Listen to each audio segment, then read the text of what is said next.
Welcome back to Métropole Grid. My name is Andre. Thanks so much for tuning in. That is the prelude from Carmen. It's a slapper. I just had it downloaded apparently. I looked through my licensed audio and I was like, wait, we have Carmen? That breaks centuries. How's everyone doing? Good timing. Yeah, I missed the buttons up and then we're back. Hopefully you're doing well. It's Thursday. It is the April 20th.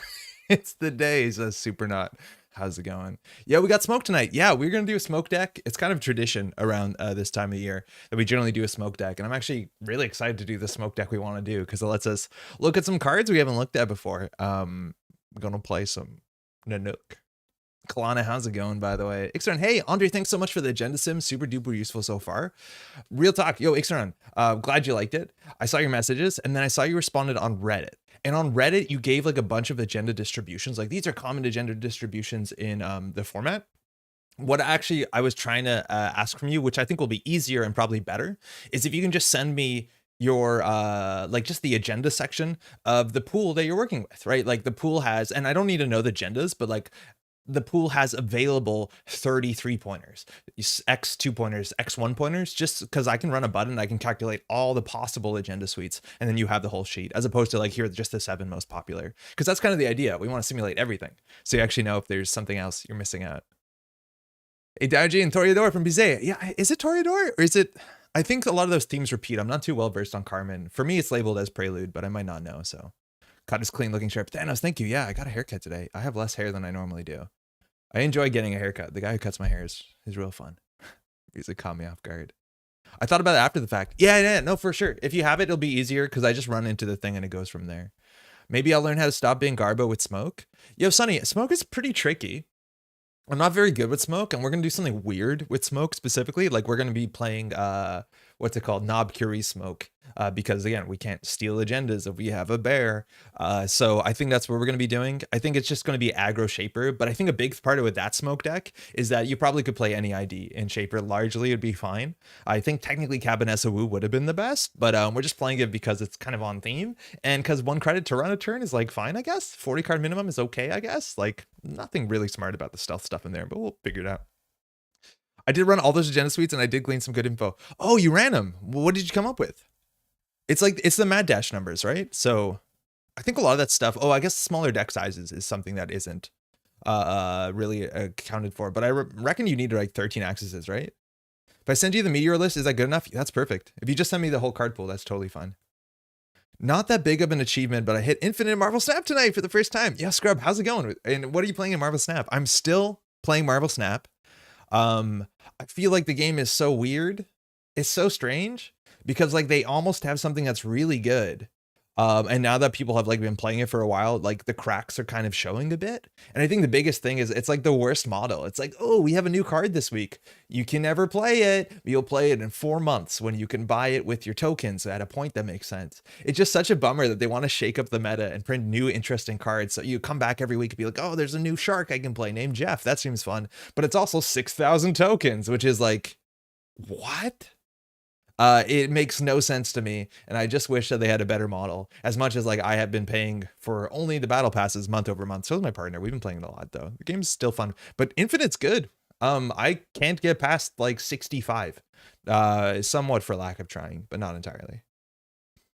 Smaller deck size has a big effect, especially on negative points. They drag out the game much less. So far, I managed to use the sim to confirm that mixed 3-2-1 agenda suites are much better than they look. And the third 3-pointers where the risk starts snowballing. Okay, cool. So there's like actually a point where it gets really bad. Okay, I'll run this and I'll let you know. I'll check the agenda sizes that you said, 30, 34. What actually could be easy for me so that I don't have to do a lot of legwork myself is if you can just tell me how many 1-pointers, 2-pointers, and 3-pointers are on this list, because that seems like a lot of work. And I guess could you copy paste this in Netrunner DB and then like sort by agenda points? There's probably a way to sort it so you don't actually have to count it by hand, but I just need to know that number. I guess I could count through this. If you don't, I guess I will. Hey River, how's it going? Hopefully you're doing well. How's your week been? Stab also, what's up, Metro? It's going good. We have a week of Netrunner coming up.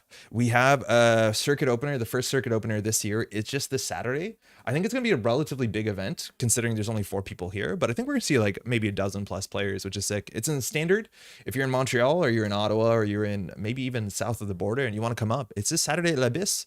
Seems cool. There's also some foils, sure gambles for top 1. That's actually a really good prize. This is shout out to Asaru, who's been organizing all this stuff and doing all the prize support stuff. But that's this weekend. And I don't know what to play. And I'll be honest, I'm terrified. I'm like really frightened that it's going to be like half the field is going to be personal evolution. And if you said like, do you want to spend your Saturday playing against personal evolution all day? Probably not. I'm a prisoner. I don't know what to do. So I still don't have decks, but I need to figure out what I want to play. That's like a mixture of good enough that's competitive, but also like kind of fun, but not to the point like you show up with your Nova deck and you're like, I lose to PE every game. I can't figure out why. I would say no, but I have to. No, you have to. It's going to be good. I think folks are coming in from Toronto. It's like even if I lose every single game in PE against PE and I have to be fine with that idea, it's more so like to hang out with people, to support the scene, to like be there. Cause like I don't get to see the Netrunner players in Montreal that much. It's sick that there's events like this. So I'm going to go out no matter what. But if you look on that always be running chart and you'd be like, where's our boy Andre on that list? What do you mean he's not in first place? That pressure kills me inside and keeps me up on Friday night when I'm trying to go to bed to be like, I got to perform or people are going to think I'm a chump. And I don't know if I have it for this one. I feel like I'm at the end of the road there. I just can't consistently. ABOC is really hard into PE. I don't understand. There was like AMT was this weekend, so we can see the results of the accelerated meta test. Shoutouts to the Null Signal folks for organizing it. You actually can watch the VOD already. It's up on their YouTube channel, which is sick. If I remember, there'll be a link in the description below. If there's not, remind me. But yeah, there's a Hoshiko that made top cut real well. The Panic APOC, and I just don't understand how you APOC a PE deck. It seems impossible. I feel like there's ways to make it a bit better, but you have to be playing Katurga. But I guess like that's one way to get around Warride. You played in that. How was it, River? How's your experience? I need to rewatch The Prisoner. It's been so long. That's a film? What is The Prisoner? I don't know what this is. Apparently it's a TV show. I'm not actually sure what that is. I thought it was, what is that one where the guy gets arrested for smuggling hash and then ends up in a Turkish prison? I thought it was that one for a second. That one was like a heavy watch, I reckon. Indecisive play Nova. Indecisive deck go Bert. Nova, the Nova win rate absolutely plummeted once they banned Endurance. Nova's best card was Endurance, like a lot of decks in the format, but Nova was the best card because it costs 0 influence. And 0 influence Endurance, that's like you're playing Shaper, but you also could play all the criminal cards and Anarch cards as well. So like now playing Nova is really, really difficult because so many of the Nova games, if you watch like on this channel from months ago, a lot of the thing was like, did you draw your Endurance early or did you not? And then you would also play like Emergent Creativity to go get it consistently. And unfortunately, you just don't have that. So you actually have to break ice. No idea how to do that. I dropped up to 3 games and still came 23rd to 30, so I think that's fine. Oh, sorry you had to drop. That seems good. Well, it's like not so much about the ranking. How did your day go? That's the important one. Jessica Marbles. Is this Jessica Marbles? Marbles? How's it going, Marbles? It's a sick 60s TV show. It's really surreal and incomprehensible. It did have that spy vibe. A giant inflatable ball chases the guy around an island for no apparent reason. I think I might have seen that clip out of context. There's like a Simpsons episode that I feel like has that energy. You know the one, right? I had a great day. Okay, that's what we're looking for. Okay, perfect. That's all that matters. It doesn't matter how well you did. Well, if you won, you should like mention it, I reckon. But spending your day playing Netrunner or like watching a VOD or doing production, like that's kind of, you know, you're doing something cool. This is Marbles. Hey, Marbles. How's it going? It's probably late. Thanks for joining us. Hopefully you're doing well. Speaking of doing well, 4th at Spokane circuit opener. The Spokane is in Washington State, which is in America. Washington State, for those who don't know, is not Washington, D.C., Europe. It's in the Northwest, so right across from British Columbia, That's all my Spokane facts. And this is a weird list. It's a Hoshiko list that is running again. Hey, are you really worried about your PE meta? Why don't you trash your entire board? Why don't you Waroid tracker yourself? This is the answer to the question. I guess. I don't understand this. For what it's worth, this card, it's an Apex card. If you haven't seen this before, there are mini factions in Standard that have like a dozen cards each. And this is the one for Apex. And it allows you to never die. As long as you have installed cards, you never die. And that's kind of cool. That's appealing. Generally, my approach to damage decks would be to play tech that's a bit more proactive usually. There's a bit better ways to do that, or just like play different. This allows you to play like totally wild, right? Like any amount of damage you're totally fine with. If you go tag me and you're worried about boom, you can probably survive a boom. And that is pretty intimidating. But what I've always found from this card is that if you trash your board to not die to damage, you also generally lose the game because you don't have a board state. So this card did almost win Worlds, and specifically almost won Worlds. This was like 6 years ago now, I think, on the basis that there was an uninteractive combo deck that would just kill you out of nowhere. So for those who haven't seen this card, because it's been rotated / banned for a while, this is Spokane, Colorado. Did I mess up my Spokane facts, dear? I prepared Spokane trivia. I have questions about Spokane, and now I got the wrong Spokane? Why does America have that many Spokanes? It's Washington. Maybe I should have Googled this first. It could have been any of the 5 Spokanes. Welcome to Paris, Ontario. It's been Spokane C. I think it means I see what's happening. It's at my expense. I was at the CO, didn't get to play against Jay Foley, unfortunately, but this deck looks really cool. We'll get to the deck in a second. I do want to talk about it. The brain rewiring history is really fun. This was the card back in the day. It is called Brain Rewiring. It's a 3/1, so it's like a bad card, unless the ability is really, really, really powerful. And it turns out it's just the most powerful thing in the game. When you score this agenda, you may pay X. If you do, the runner adds X cards from their grip to the bottom of their stack and then draw 1. So that means 100% of the time, as long as you have 5 credits, you can get the runner to 1 card in hand. Which means if you have any sort of combo deck that can fast advance this out and then have a couple clicks left, you can just kill the runner. If you have anything that can do at least 2 damage. And back in the day, there was a bunch of things that did 2 damage, including, what's his name? Contract Killer got played. Like, it was a wild world where like just making sure that you get runners on one hand size consistently was the name of the game. And this sort of combo still exists in the game with Re-Education and Neurospike. It's not exactly the same thing, but for that meta, so much of it at Worlds, like 2 days before, 3 days before the event itself, people were struggling like, what card can I put in my deck that just means I don't die to this combo that was consistently firing on like turn 6, turn 7 in some of the fastest, most consistent HB combo decks. And the answer was Heartbeat, and it did really, really well. It was a really good inclusion, and not so much because it was there to prevent a lot of damage throughout the whole event, but it was there just to turn off entirely one single deck, and that single deck ended up winning Worlds, if I'm not mistaken. So yeah, it was like the very good meta call. So we'll see how good of a meta call this is. This deck, mind you, is playing also Heartbeat because it's playing Banhar, kind of like the Apex decks, but we'll see if this actually, I feel like cards in hand is a bit easier to do than cards on table. Considering cards on table, you have to install them. So at least it's a panic button so you don't die. That's cool. The Spokane, Colorado. It's really funny, dear, after I panicked. Because America. 17 1-pointers, 35 2-pointers, 14 3-pointers, including starter cards. Oh, sick. Okay, let me write that down real quick. Thank you. Thanks, 6 round. Brain rewiring and Reaper function. It kind of works, but then you have to have the brain rewiring on the table because Reaper function only fires at start of turn. So you have to leave it on the table for a turn. That's difficult. But brain rewiring's banned. I'm going to sneeze so bad. Come on, I think Deer is just joking. Okay, I'm not sneezing anymore. That's actually a relief, I guess. Okay, no, it's gonna happen. Feel like the days of Drago? Diogy in response to the sneeze? Or PE? Because both of them, maybe. So this deck, short 2 influence. So obviously you can play 2 influence. That's cool. There's easy to fix it. You also have some interesting inclusions. We're spending 3 influence on Chesva. I think this is actually a really interesting card that hasn't seen that much play. I'm actually a big fan of this card. 2 credits on a single economy card that you can fire every single turn is actually pretty nutty. That being said, there are similar cards you can kind of consider. So like multi-threader is the one that classically has been in standard for a while, and it's 3 credits for 2, but you can use these for programs in general. It doesn't have to only be on central servers.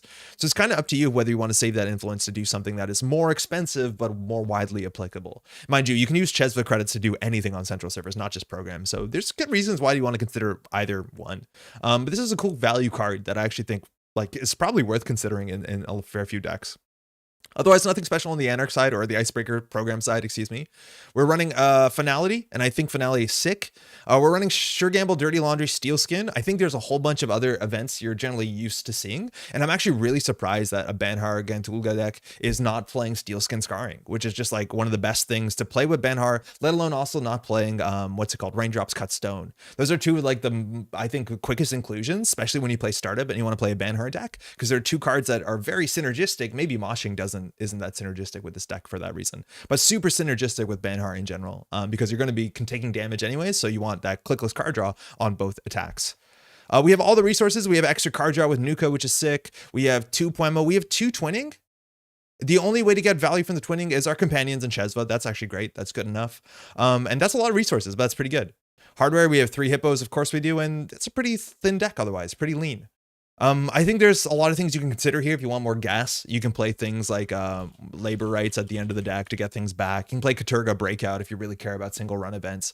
It's also sort of deck where we have 2 more influence, so you can kind of do whatever you want with it. But it's largely, there's 2 things going on in this deck.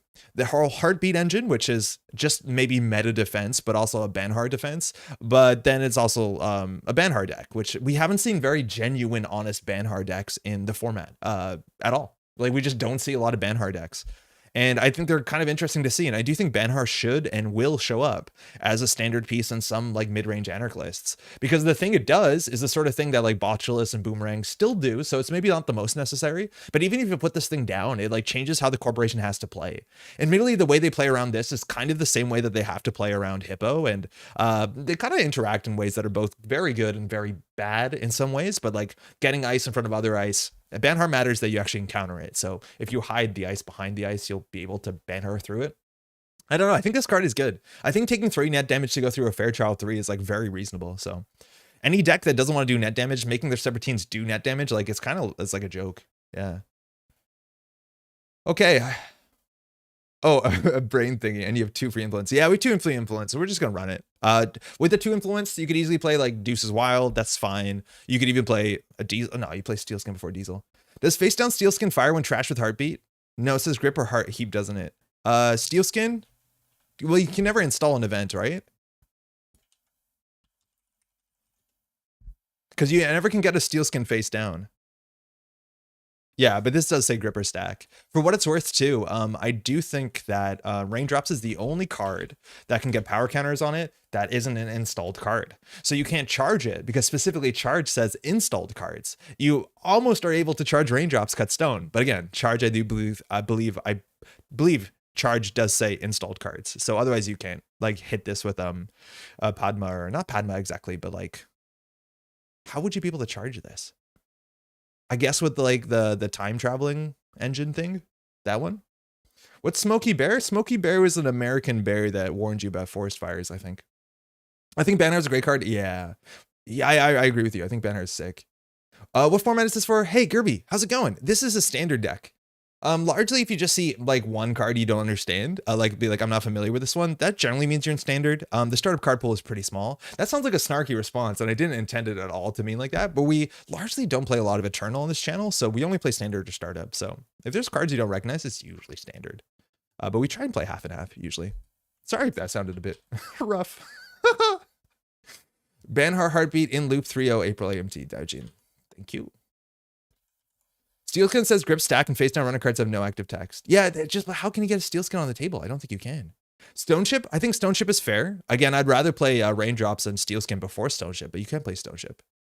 This is 3-0 at April AMT. This is a Raindrop Slew, 3 Banhar deck, 2 Heartbeat. Again, I don't even know why. Like, this is the thing that if you ask me abstractly, I don't understand why we're playing Heartbeat in this deck, because in Apex, you have cards that with immense click compression, I guess you can install them face down with Reboot, right? But with immense click compression in Apex, you can install cards. In this deck, you have to literally install cards to break stuff, right? Like Heartbeat is only good if installing cards is somehow cheaper or more efficient than drawing cards. And in almost every single faction, that's not the case. And that's why I think Heartbeat makes sense in Apex, because Apex has cards like this, which is make a run, install 5 cards. That's ridiculous. Apex has cards like, what's it called? Hunting Grounds, which is 1 click to install 3 cards. Or like Harbinger, which is 1 click to install 2 cards. That's still comparable to card draw cards in general. But to me, the idea of running Heartbeat kind of sounds more like a panic button, where if you accidentally run into one of the like 3 ice in the game that have more than 3 subroutines, you don't die. But if you ask me, I would be really surprised if a Banhard deck that's not Apex actually needs to play Heartbeat.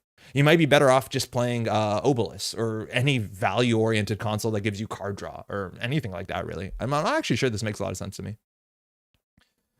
So with raindrops, is it 1 card per sub plus a flat 3 or 1 card plus 3 cards per sub? I forget, but one part of it scales, one part of it doesn't.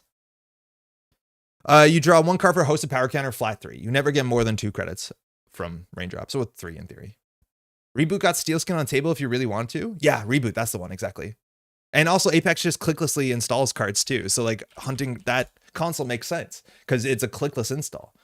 So like if you just get stuff onto the table, it's just damage prevention from Hunting Grounds. But again, I'm very surprised if Heartbeat is actually worth playing in a Banhard deck outside of Apex. It just doesn't make sense. Bin Breakers are clicks installs. Also looks like Harbinger in there, special for Heartbreak Banker. The other deck did have Harbinger, and I honestly don't even know if Harbinger is great, considering Harbinger is, you have to draw it and install it. That's 2 clicks to get 2 cards. Again, you have to draw all your cards, but like I'm not even convinced that's really good unless you have an engine that also fires off of trashing this for some reason. And the bin breakers, yeah, you're right. The bin breakers, you can get them installed clicklessly, but like, okay, well now we're paying 4 credits to just prevent 1 net damage. That's unaffordable. Maybe cheaper with Paladin Puemo, but like that's not good. There's no way that we want to reinstall these just to prevent a net damage. But here we see raindrops and steel skin. I think that's what you probably would expect.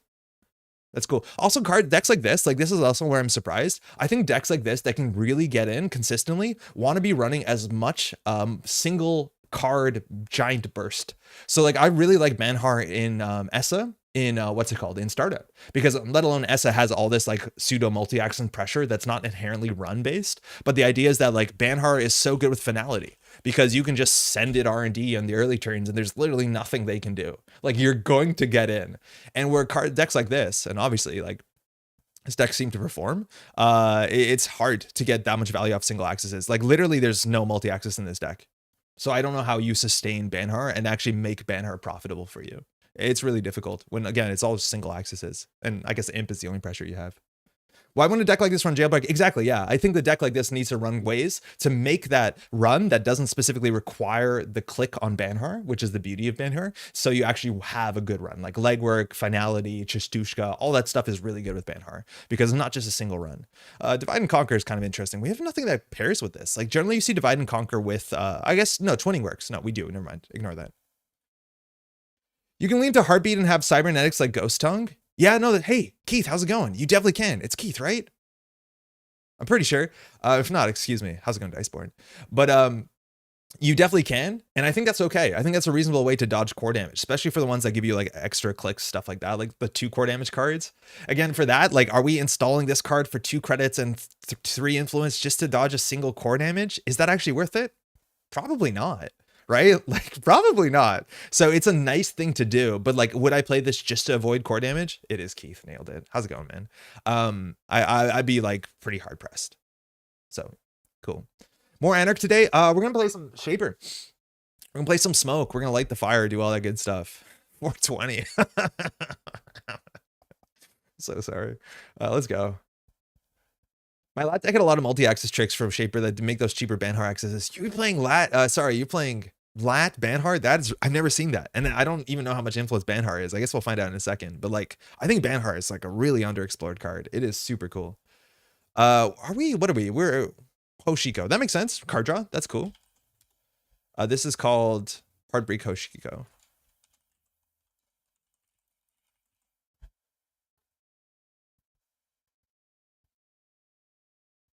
Eris, how's it going? Hey, wow, it's late. How late is it?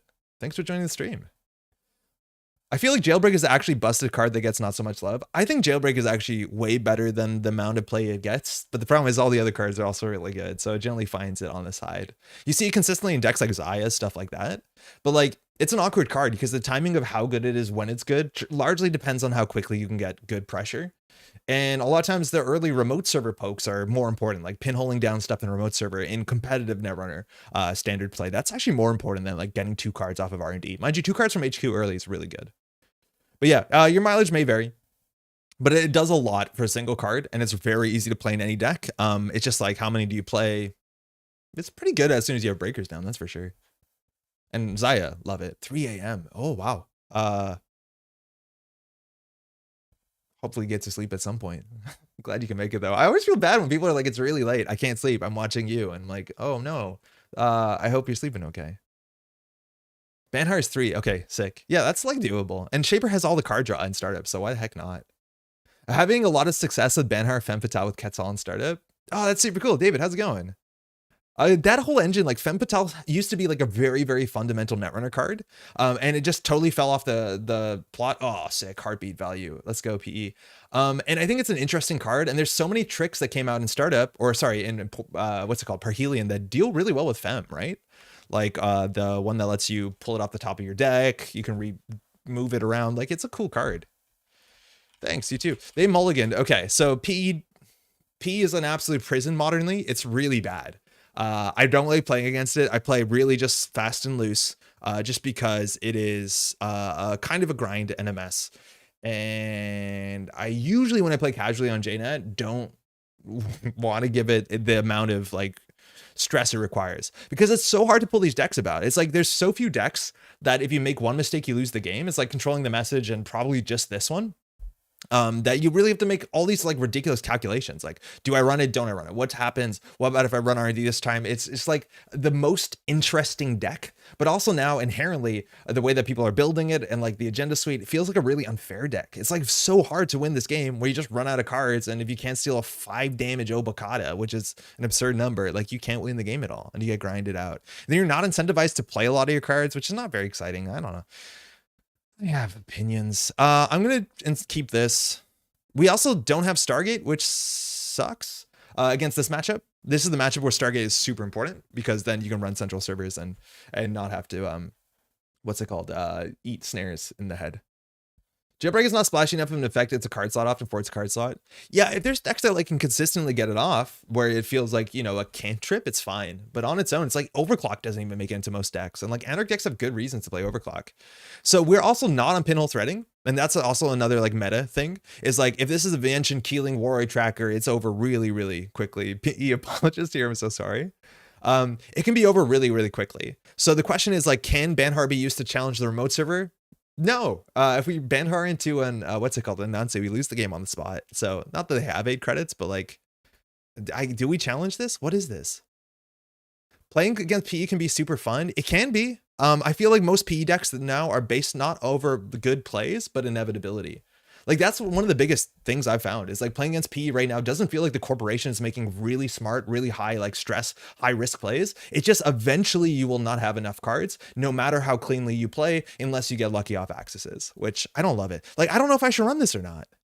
I have no idea. And maybe that's an exciting part. If we check it, we have 9 to trash. Warrior Tracker does nothing, but like we're going to end up, if they res a Hokusai, we're fine.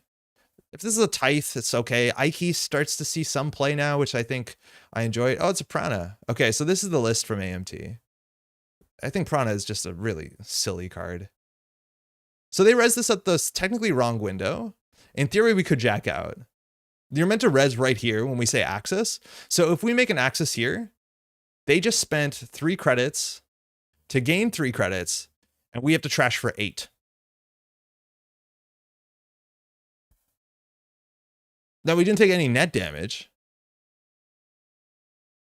Coolest PE version? Axu, how's it going? I don't know. I really don't like Prana.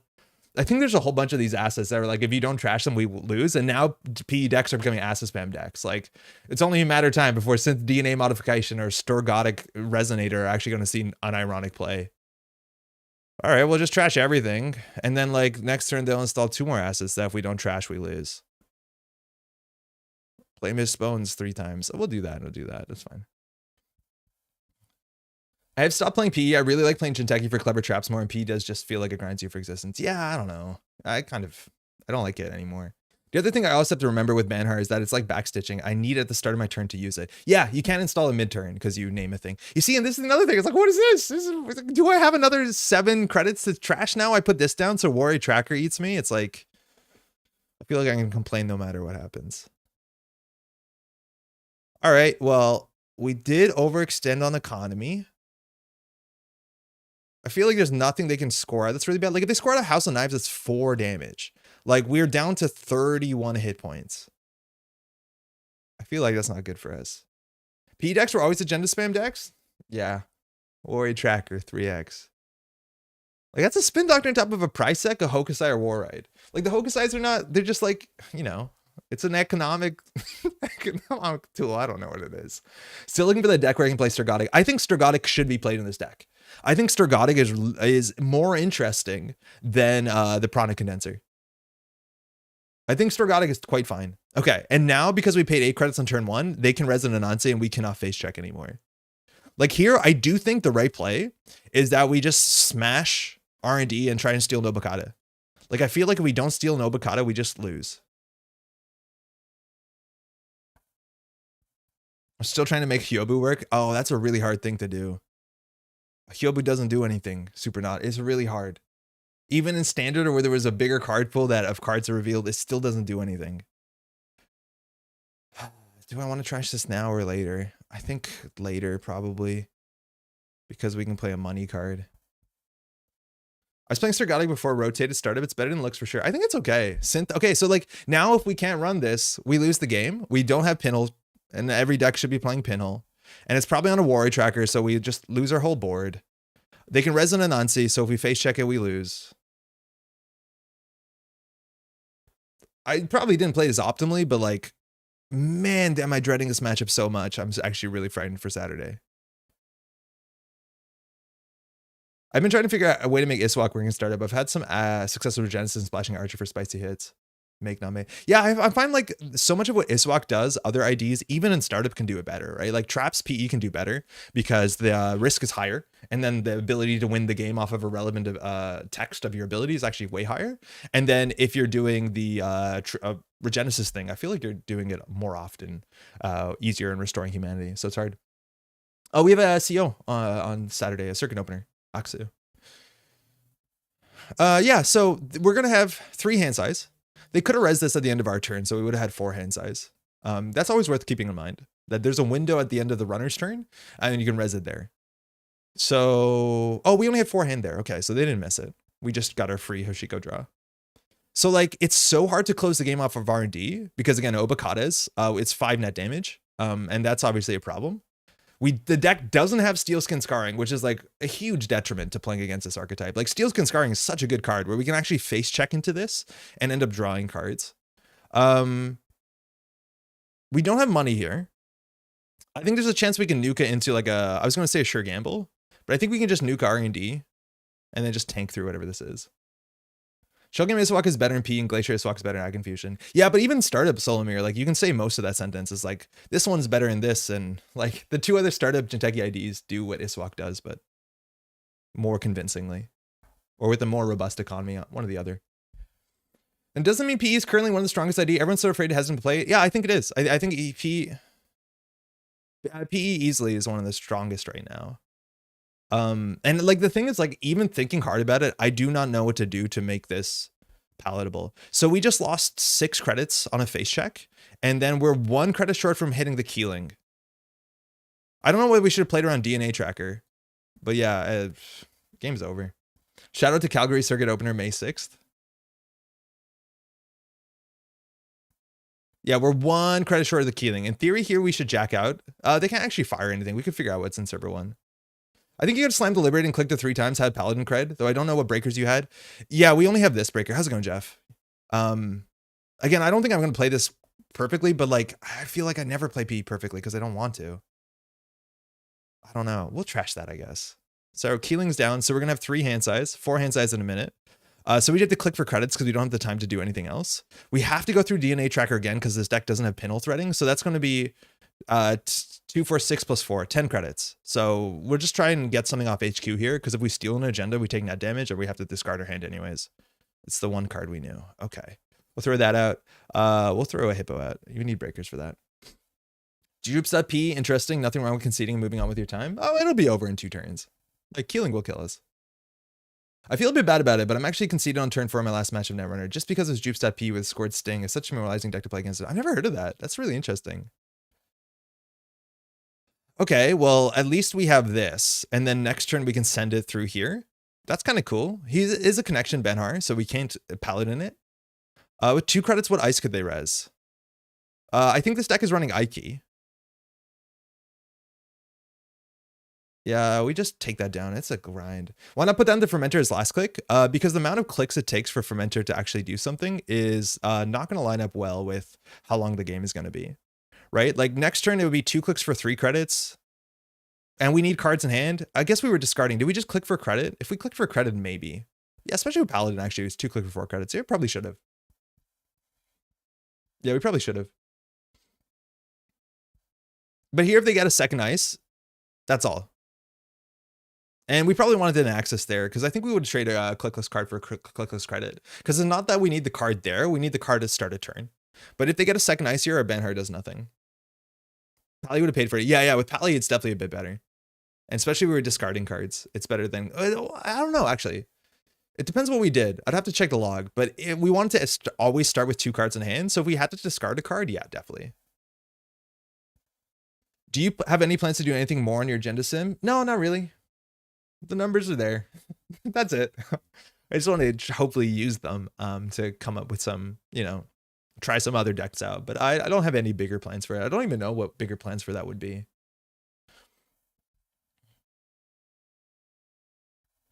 Okay, so that can be something that will hurt us after we tank through this. So Paladin, daily cast, Benhar will be server 1. So I have hostile architecture that can't afford. So we have to do draw, run, draw, draw. Next agenda video when. All right, so we just send it here, and then we just draw. They didn't have another ice. It's a snare on the board guarantee. We don't check the table. Like, I don't even know how fast this deck can score out, because like that's another wild thing. It's another deck in the standard format that is just not interested in scoring out, usually. And that's, I don't like. There's a lot of those. Oh yeah, we got a card drop the Dream Net. Now we still have to draw up here. So we got back up our hand size. We're just gonna draw up so we don't die to like Blood in the Water plus. Oh, Paladin. That's fine. That's more money on Paladin on the daily cast. Vanity Project was one of the first cards my friend showed me. It's the kind of gimmick I love. Ooh, Rashida, that's really good for them. Vanity Project is a cool card. And it actually, I played some competitive decks that were fast advancing Vanity Projects, and it was actually pretty okay. That's an easy thing to add to the agenda math. Vanity, Gote, and Decimals are all that came to mind, or multiple mad dashes. Oh, interesting. Multiple mad dashes. Yeah, the thing is, like, the way that we simulate mad dash is like, pretty, there's a lot of assumptions, but the way that we would simulate multiple mad dashes, I feel like there's so many assumptions that, it's even harder to feel okay about. So again, could be anything that does net damage. Really funny how good Sturgotic, or not Sturgotic, what it is. What's that one that gives you money for net damage? The one that we trashed on turn 2? Maybe incorrectly. Prana, how good Prana is against Benhar. It's really, really funny. Because we run through ice and they get just like 6 credits, 9 credits, and we die. like it's really, really bad Benharing into a Prana deck. Okay. Well, like we just need to get as many accesses, which means we need to be on 5 cards as consistently as possible. The twinning doesn't charge itself when it plays itself with Paladin, right? Right? Okay. We need to get something down this turn. I feel like we can consider running. We've only found 1 breaker so far, which is a pretty rough. So we have 2, and that's, again, sometimes just an anarch issue against PE. You don't want to be drawing too much, but if your breakers are just at the bottom of your deck, like, what can you do? So we need to set up because we need to be able to contest the remote server. I don't think Chesva is going to do much very soon on, and we don't want to over install a lot. And we have to install more than the Paladin wants. So I think we can drop once and just install 2 economy cards. The heartbeat's like kind of cute. But again, like, how do you heartbeat this board? Our board is so good. Our board is like the one thing we got going for us. I thought I had 2 clicks left. That's annoying that we're throwing a card out. Yeah, Prana. Prana will get us bad.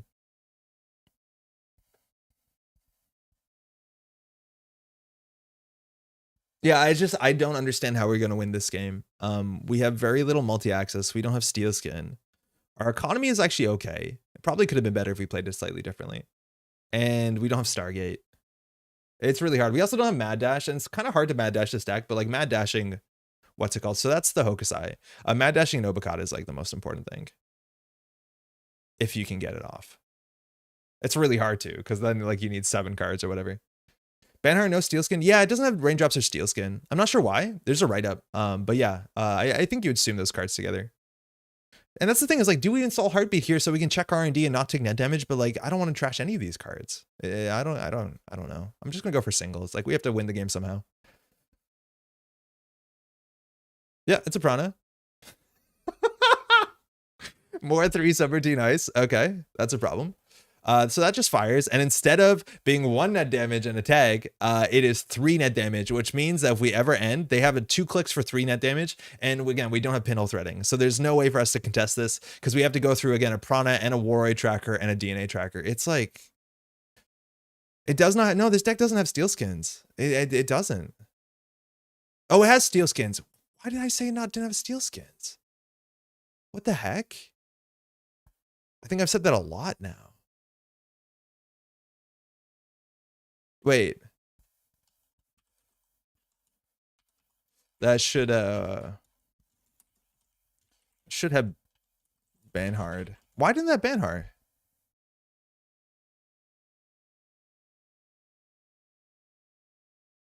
What happened? So we do have steel skin. Very excuse me. We haven't drawn one yet. Oh, right, Prana. Thank you. Very true. Very so true. So true. Sting. Okay.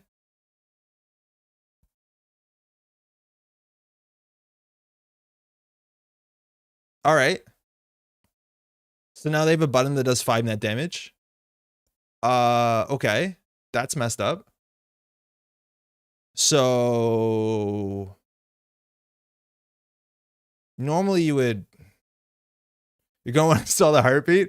The thing is, like, it's just delaying the game loss, right? Like, yeah, we can play around Prana, but can we? Like now at any point in time, if we don't install this, they just hit this button and score a blood in the water and we lose the game. They don't even need 6. They just need 5 and hope we don't have steel skin scarring, because they can score out an agenda. Install, like, exactly gives you 1 click left. So we have to install this. But like, holy shit, Banharing into a Prana deck. That's an issue. That's not good. And so now what, do we install more cards so we have more? Like, they should just fire this. And then we give them, I would rather give them our hand than the table. Yeah, I don't know what we're doing.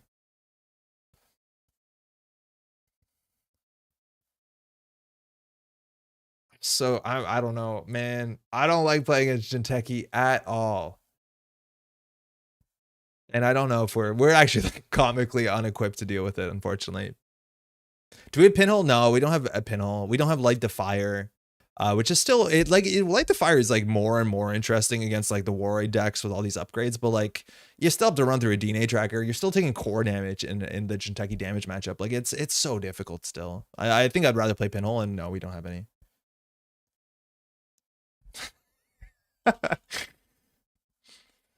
Yeah, they're thinking about it. It's Jinteki across the board? Oh, no, that's not Jinteki across the board. I mean, Jinteki : personal evolution. But, yeah. Pinhole is the abyss staring into your soul. It's a good card. It's really wild too, like how what kind of effect Pinhole has on the game in general. It's like these sort of strategies. It's a really interesting thing in terms of balance, right? It's the idea of like, oh, we have assets that if you don't run them, you win the game. And like, yeah, they also could be scoring out agendas, mind you, in this remote server, and we probably lose to that. Albeit the agendas in this deck are not incredibly tempo positive, so it's a bit more expensive and a bit more tricky.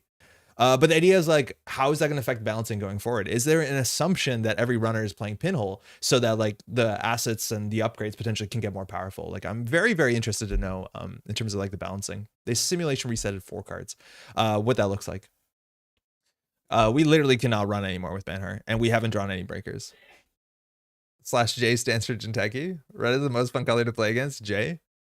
Like, what is this?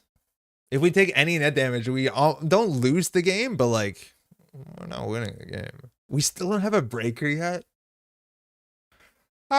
We know that's a Hokusai. Like, we have to basically try to figure out the play that takes no net damage whatsoever.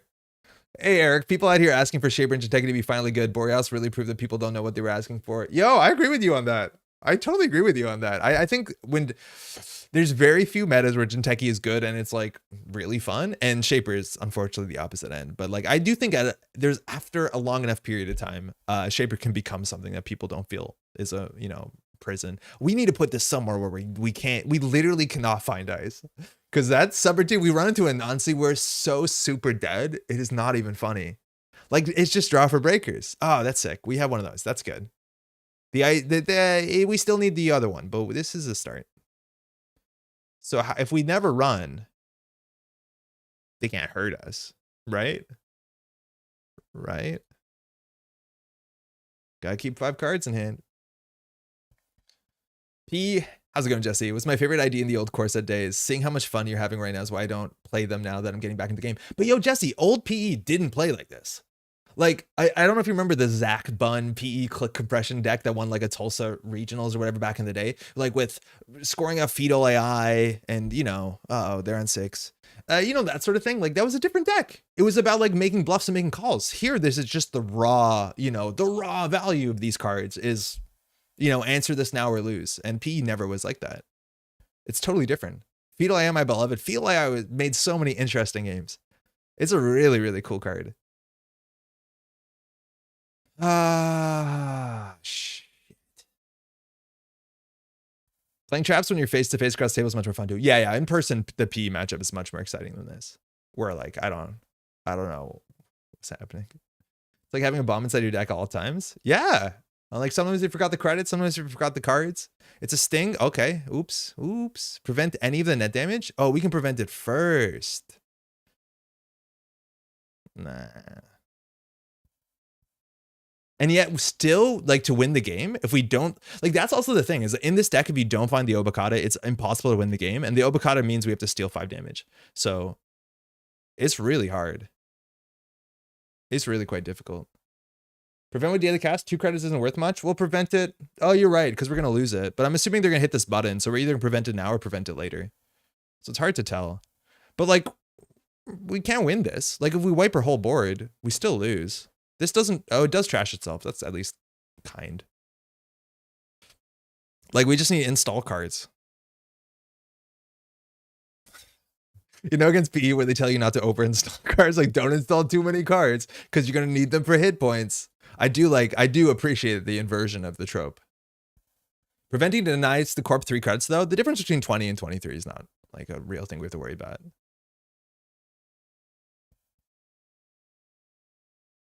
I just keep an extra corp of me, which is currently on pair, and let my opponent choose, though. P is far less nauseous in startup. Broke, writing articles to shape the ban list. Well, getting Andre to play against a to shape the ban list. Yeah, I don't think I have a big sway over that, but like, I don't know.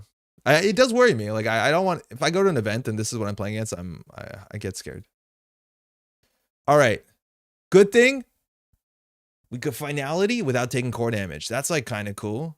So all we have to do is we have to win on this turn and this turn alone. So we're going to hit the Nuka. Okay, now we have 700 cards in hand. And then we're just going to finality R&D. And we're going to access 2 Obokatas. We're going to have 10 cards in hand. We're going to Nuka again. Okay, now we have all the cards we could possibly want in hand. And now we just finality R&D and we steal 2 Obokatas and we win. And then we can revert the ban list change. It's that simple. Can you actually prevent core damage as being an additional cost? For this, no, because an additional cost, you can't prevent it. Okay, that's the bad one.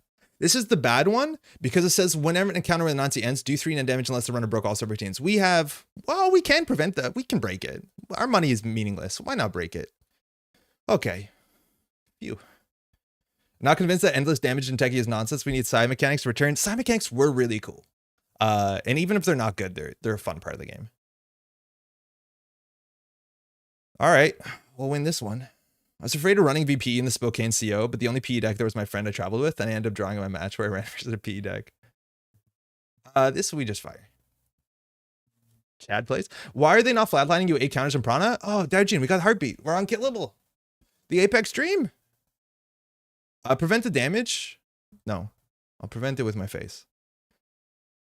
They're really waiting for the guarantee flatline. Yeah, they're going to set up some like convoluted thing where they have 2 things on the table where we can't prevent fully the damage. And like, yeah, that makes sense. I think that's a good way of doing it. We're going to draw a card here. 1, hedge fund. We did it. All right, we can still win off HQ. We still got it on HQ. Steel and Obokata, not enough. We need a mad dash. So here we run server 6. Do we just run server 1? No, because we literally can't afford that. We run HQ, we die on 6 points. Still trash your board and most of your hands, still good value. Oh no, I think they should do it. I think no matter what, we're gonna lose. But yeah, I think they should have done it. There was a chance we won there. It was a non-zero chance. Unfortunately, here we only get 1 more access, and like there's no 4 agenda point card they're running. So I didn't do any math. But we're very likely to die here. It's cool to see this card go up to 9, to 11, to 12. It's here. Your best friend. War Tracker. Just raw economic value. All right. Hey, we got our Black Orchestra in the bin, though. That's pretty sick. Okay, we got to decide what cards. Oh, we have a core damage. Damn it. We got to decide which cards we want to keep in our hand. Which cards are we excited to rip next turn? Mind you, our board state, how much is 12? 12 is 4, 5, 6, 7, 8, 9, 10, 11. We literally died to this. We don't have enough hit points. I thought we could maybe win, but it doesn't actually matter what we decide here because we're just not going to have a lot of cards. Maybe they mess up and do ping damage first and then it hits a steel skin. That would be like a good day. All right. Can you rate how much fun he had on a scale 1 to 10? Again, we weren't prepared for this matchup, so I don't think we should you should play 3 pinholes Redding. But besides that, we ran into like the Prana deck playing Banhar, and funny enough, I'm so glad we're on this. Prevent 12, so we can do 4, 5, 6, 7, 8, 9, 10, 11. We will prevent as much of the damage as we can. There will be no trace that the runner was ever here. Besides like the pile of salt left in the chair, unfortunately. You can trash itself. That's kind of cool, isn't it? Good game. You survive on 5 and board? Yeah, no, we took the core damage. Hey, thanks, you too. Oh, cheers. That's very kind. Can you rate the experience from sad to happy? Yeah, no, I don't know. I don't like it. I think this deck is good. I think many iterations are good. Hey, thanks. You too. I think there's a lot of like room to grow for it as well. It's hard for me to see like how to directly address this because there's now so many angles that it seems like it attacks you that are really hard to tech around, right? Like classically, some of the Jinteki decks were actually relatively slow that you had time to play like a very robust economy and then like put down things like a Caldera and then just have more money than common sense and then be able to deny all the net damage, let alone that back in the day, some of the Jinteki trap decks were very consistently playing core damage cards. Now modernly, it's very hard to do any of that. And it feels like you're forked in so many like ugly ways, right? It's like if you don't you install the minimum cards, you can't play a lot of cards because the more cards you play, the less cards you have in hand. And that's a problem for the inevitability of the game, let alone having to deal with stuff right now. Obokata right now, Sting, House of Knives, all that sort of stuff. So you play as little as you can, and then you try and play as little economy as you can. And then that gets punished in every angle. Like Warrior Tracker just rips up all your 3 cards you installed through the entire game because you don't have the robust economy. And so on and so on. Like it's really hard. This deck attacks you from every single angle. Can't run now, that's a problem. It can't face check because you can't find your breakers because you're playing Anarch, that's a problem. Don't have enough money to deal with Warrior Tracker, that's a problem. Don't have your pinholes in your deck, well, you should play pinhole, I reckon. Yeah, it's hard. Just say the words Obo ban. Yeah, well, and that's interesting. It's like a huge difference, the power of P in startup where you don't have Obo, where you actually have to run real agendas and it becomes deck testing be advised. And it becomes actually like, scary. But yeah, Obo seems a bit wild. Hey, real thing, can you not prevent the finality core damage? How's it going, Eric? No, you can't, because it's an additional cost. So it's anytime that a card says additional cost, if you can choose to prevent the additional cost, I guess, but then you can't play the card. Technically it works the other way, but same with running hot, right? As an additional cost to play this event, separate core damage. If you prevent the core damage, you didn't pay the cost, so you don't play the card. So effects can be prevented, but costs can't be prevented. So for instance, and I actually probably said this wrong earlier, even if you play stuff like, what's the one that gives you additional clicks? Can prevent uninstalls like Wake since it's not a cost. Oh yeah, so which ones are actually worded like that? Wake Implant says, when you install the stuff for meat damage, you can prevent that. What are the other Parhelion cards? I feel like all the core damage ones are costs though. Basilar, thank you. So Basilar, I'm pretty sure is a cost. Oh no, this is not a cost. So you actually can prevent this one.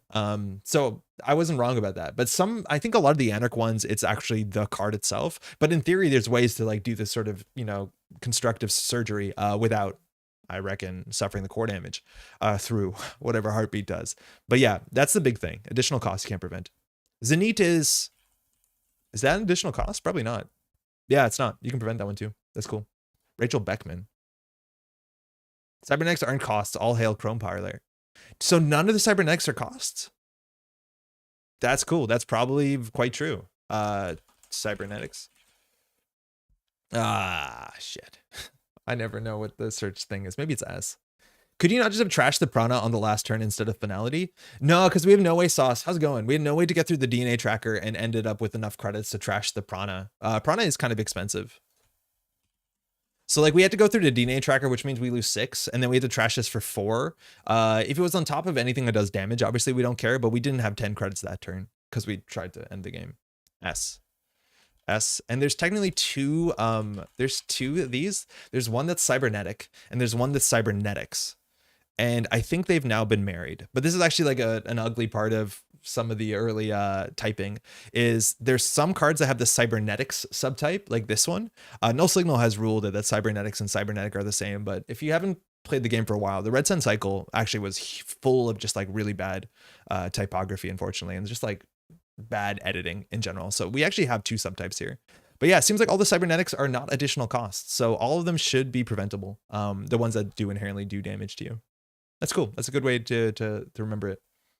Probably also had a Warrid. Yeah, they had a Warrid, but like Warrid technically mattered, but doesn't matter in that board state. Like we were gonna trash the cards anyways. That was part of our game plan. Maybe losing that fuel would have been bad for us. Oh man, I need to slow down. I don't know why I kept saying this thing didn't have steel skin scarring, but it definitely doesn't have what's it called? The other one you'd expect. Raindrops. That's a good one. Yeah, weird deck. Very little multi-axis. I think that's something that well, the twinning, I don't know. Yeah, twinning's okay, I guess. But yeah, it's just playing against Prana is going to be really difficult. So to see what this deck was, that was this one. Jinsei posted deck. I like Jinsei's runner deck a fair bit, as much as the GIF is way too big. But that was this deck. So it's not running any barriers, which generally that's the case in most Jinteki decks modernly. Oh, this one also has False Lead. I think False Lead's a really cool card.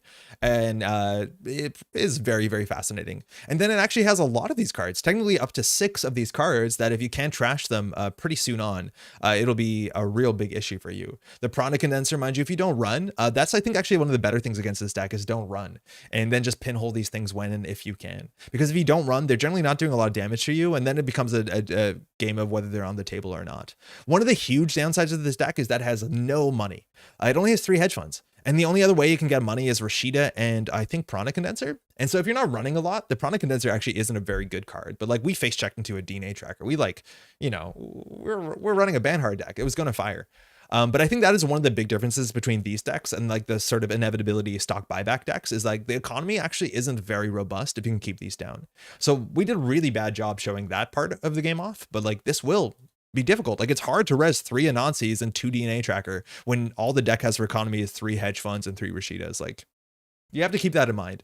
As much as it is, as soon as they have 8 credits, it's very difficult to face check because again, if Anansi fires and the Prana Condenser gets res for 1, they're kind of back in it. Hates Spark for paid ability windows, but also loves False Lead. Yeah, but False Lead only has like 2 reasonable paid ability windows. And like those are fun paid ability windows. Spark is like every single action on a run. It's not totally consistent, but yeah. AMT was interesting with 3 different Hoshiko builds at the top cut. Yeah, so AMT, if you look at the results, the top cut was all Anarch. I haven't been able to watch the whole VOD yet. I did see a couple of the games here, and it's just Anarch at the top.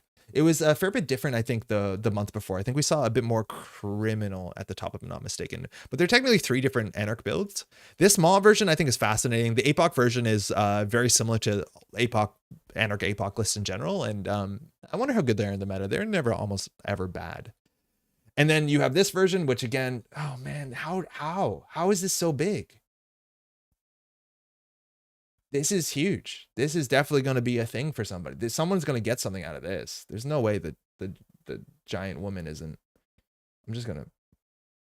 Loki, I also think people are just not used to the idea that runners might have polarized matchups again. Like Red Crim is pretty decent versus the Jinsei PE deck, for example. Like we're used for 2 years. We're using years of good stuff soup runners, but now we have runners with real weaknesses and trade-offs IMO, at least in terms of brews. Eric, yeah, and that's like why I generally a lot of times tend to just play 419, because I think it's a very consistent deck with very few bad matchups. That's often what I play when I don't know what I'm playing, sort of, you know, the panic sports metal idea.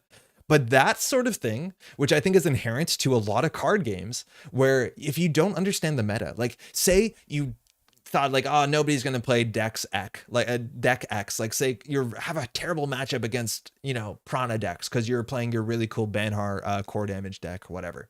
And then you show up to the event and you read the meta really wrong. And then half the field is, you know, that Prana deck. You're going to have a bad time. And there's a chance that barring even how good of a player you are and how optimized your list is, you're just not going to have a chance. And to a lot of folks, that's actually a really exciting part of card games, where understanding the meta, and then there's the layers sort of thing. Like I'm going to play the deck that is good against the meta. And then somebody goes a bit further than you and says, I'm going to play the deck that's good against the deck that's good against the meta. And, you know, you can go to the point where you've tricked yourself to play the wrong thing for sure. But for me, going to organized play, those sort of metas where there are like the sort of rock, paper, scissors matchups, to me is actually one of my least favorite parts of organized play in general. And it's the part that gives me massive anxiety before going to events. And as somebody, like, this is more not about like, I don't think the event is going to be fun. Go to events. This is maybe a weird thing to say for someone who like really instead thinks everyone should be going to events all the time, because it's great. You support the community, you meet great people who care about a thing similar to you. There's a lot of good reasons. But if I'm going to a competitive event and my goal is to do really well, which, you know, I do think events exist for more than that reason. The idea that I could be sleeving up the wrong deck that has no chance of winning tomorrow gives me anxiety. Like it actually makes me worried, and not anxiety to the point like it's, you know, there's other anxieties that are more relevant to worry about. But like, you know what I mean? Like I don't love that idea that I can just, oh, you didn't have the answer to this one combo brain rewiring deck, you're going to lose the games. Like, I don't love that. And I think there's a good midpoint where like you can make a deck that's metacognizant, but I don't want to make a deck that just like has a 10% win rate because I didn't address something that maybe I should have addressed. Why don't you just ask good players what to play if meta evaluation makes you anxious? Because it's also hard too, with like the local meta that I play in is probably a bit different than the global meta. It usually is to some extent, but there's some good stuff. But you're right, I probably should be reaching out and be like, hey, what can I just play? What's a good list? Because I don't know, but I do like making my own decks from time to time. But it's the sort of thing too. It's like, do you want to play in a meta? I think the one card that really reminded me a fair bit of this back in the day was when cards like, what was it called? People were playing, what is that? Eric, you definitely gonna know this one because you worry about this one. This one might probably keeps you up at night. The neutral one that trashes cards based off of how many tags you have. Best defense. So this is a card that was seeing some amount of play throughout the meta for the last like years since it came out for the ability, not because of the tag relevance, but because it can trash zero cost cards. This can just trash zero cost cards. And so this would see play in certain decks because trashing zero cost cards across a long enough period of Netrunner meta was a relevant ability that people would find a slot in their corp deck. And I loved this. This is one of my favorite cards because I love playing connection, control, build big decks. And I loved off-campus apartment decks. The criminal or the sunny like connection sort of archetype relied on this thing. This thing is a ridiculous card draw engine. But if you're putting all your connections on this card and the off-campus apartment gets trashed to best defense, you lose the game. in a way that's not very fun. You're just, everything evaporates. And it made me, this is the sort of like problems I have, is like going to events. Do I just not play my favorite deck because I think there's a, 1 in 4 chance that my opponent's going to be playing best defense for no really good reason, and it's just going to eat this matchup on accident? And that is, I think, one of the biggest examples of like really hard rock, paper, scissors that could just happen. As much as like I think any deck can win against that Jinteki deck, this is like, the example where like I hate the fact that I'm not going to play my favorite deck because there's a chance that like I just get blown out by something that generally isn't worth worrying about. Woof. Best defense Lamau. Hey, I've come in last place in 3 to 5 tournaments I participated in on ABR. One where I didn't. I only didn't come in last because I had a round 1 bye and then lost every matchup. So yeah, I don't really show up expecting to win, but it's always fun to play. Oh, for sure. For sure. You can count on at least 10 copies of Boom at the Montreal CO, Lamau. Yeah, I know. Hey, myself included, for sure. Artem, how's it going? Good games, by the way, the other day. Yeah, but like, you can, it's easier to play around Boom. I think. You don't have to tech around Boom. You can play around Boom a bit more. This is actually why I like startup over standard. I feel like I'm way less playing rock, paper, scissors and more playing the match itself. I feel like the pool, yeah, to some extent, I hear you on that. I do think that there are certain rock, paper, scissors stuff, David, in startup that people aren't playing for some reason. Like the whole, well, the biggest issue is endurance fixes all of it, but like the Stavka half run stuff is a thing that certain decks can't beat. If you don't have endurance largely, but like the fact that you can get unbreakable Stavka will just win you matches against certain runners, right? Like it does exist to some extent. It's just a smaller card pool, so there's not that many instances of like really wild stuff. But I think it's possible. I think it's definitely less encouraged or less thing. You can push the envelope and play funky deck. Now that blank ID did well recently. Diogen, I wanted to talk about this. I'm glad you brought this up because this is another conversation, a somewhat critical conversation about NBN, but give me a second while we bring the mood up before we take it down. Startup is not RPS. It's just core being paper and boat being running being scissors. That's somewhat accurate. Competitively, it's very accurate. Casually, I don't think it's exactly accurate, but I think if you try and push the envelope, yeah, I think runners are very, very, very favored in startup. That's fine. Seems like a fine line between big splashy casual effect and keeping the wheels on high level OP. Hey, Corey, as someone outside of testing teams, sometimes it feels like asking good players what to play might be leading yourself into a trap, even if they risk those players tricking you is actually low. I don't think those players are going to trick you. I just think sometimes their concerns are not the local concerns, like playing into your meta. Like I know the players that play locally, what they play and what I need to play around. And I think that has some relevance. I mean, for what it's worth, you're describing a strategy that was in terms of setup, not very run focused. Like if you were value focused as a corp, you couldn't beat a guy stacking off campus. I know what you mean. But yeah, it's not so much of like how this deck played. It's more so like this deck had an engine that was absolutely dismantled by a single card. It was not that I was playing an absolute control deck because it was somewhere in the middle. Having set the standard of coming in dead last in my last term, I know I have nowhere to go, but that's a good way. And like, this is super important too, is like, again, events slap. I'm super excited to go on Saturday, regardless of how much like Jinteki or whatever matchup modernly any person doesn't like, but because it's a time to hang out with friends. It's a time to see like folks are driving in from other places from what I've heard. Like that's a cool thing to do and to be there to, to share the moments, even if you're dead last, like it's going to be fun. I don't care. Arc Lockdown feels like another RPS thing in standard. Get caught with your 1x Brain Breaker in the heap. Yeah, or like putting Archer in any deck somehow, and then that surprises you to some extent. Not as bad, but yeah, Arc Lockdown just doesn't show up that often unless the deck has a reason to play. But you're right. If you lose 2 paper clips, the game isn't over. But yeah, there are games that are lost just because Arc Lockdown for sure. Stavka Hofrun is also just like a lot less consistent than people think. I think it's super consistent if you play Thream of Iris. I think it's absurdly consistent if you play Thream of Iris. It's just not a lot of folks have been doing that classically. It's incredibly consistent. But it doesn't beat endurance, and everybody's playing endurance in startup. See Saturday. Yo, Frank, you see Frank's gonna be there. It's gonna be sick. I haven't seen Frank in a long time. I prefer startup at the moment as well, mostly because there's a lot less blowouts. It's always close matches. Again, I do think that the corps are definitely not favored at top tables. I think you saw that over the last GNK that we put on the channel. Like the corps were kind of struggling in the top cut pretty hard. Snare was a really good card, let me tell you. Runners, if they got set up, they can do a lot. And it's definitely better. Like, I don't think it's bad. And I think startup is a really good place to learn the game. There's a lot of fun moments and stuff like that. But when you optimize the game to the highest level, I feel like it's a bit one-sided, but you have to play both sides. So it should come out in the wash, right? It's an unfortunate thing with anything that's anyway competitive. Serious people are always going to take it seriously. Okay, Diogen, you brought this up. This is really funny. So this is a ID you might not be familiar with. It's called New Angeles Soul.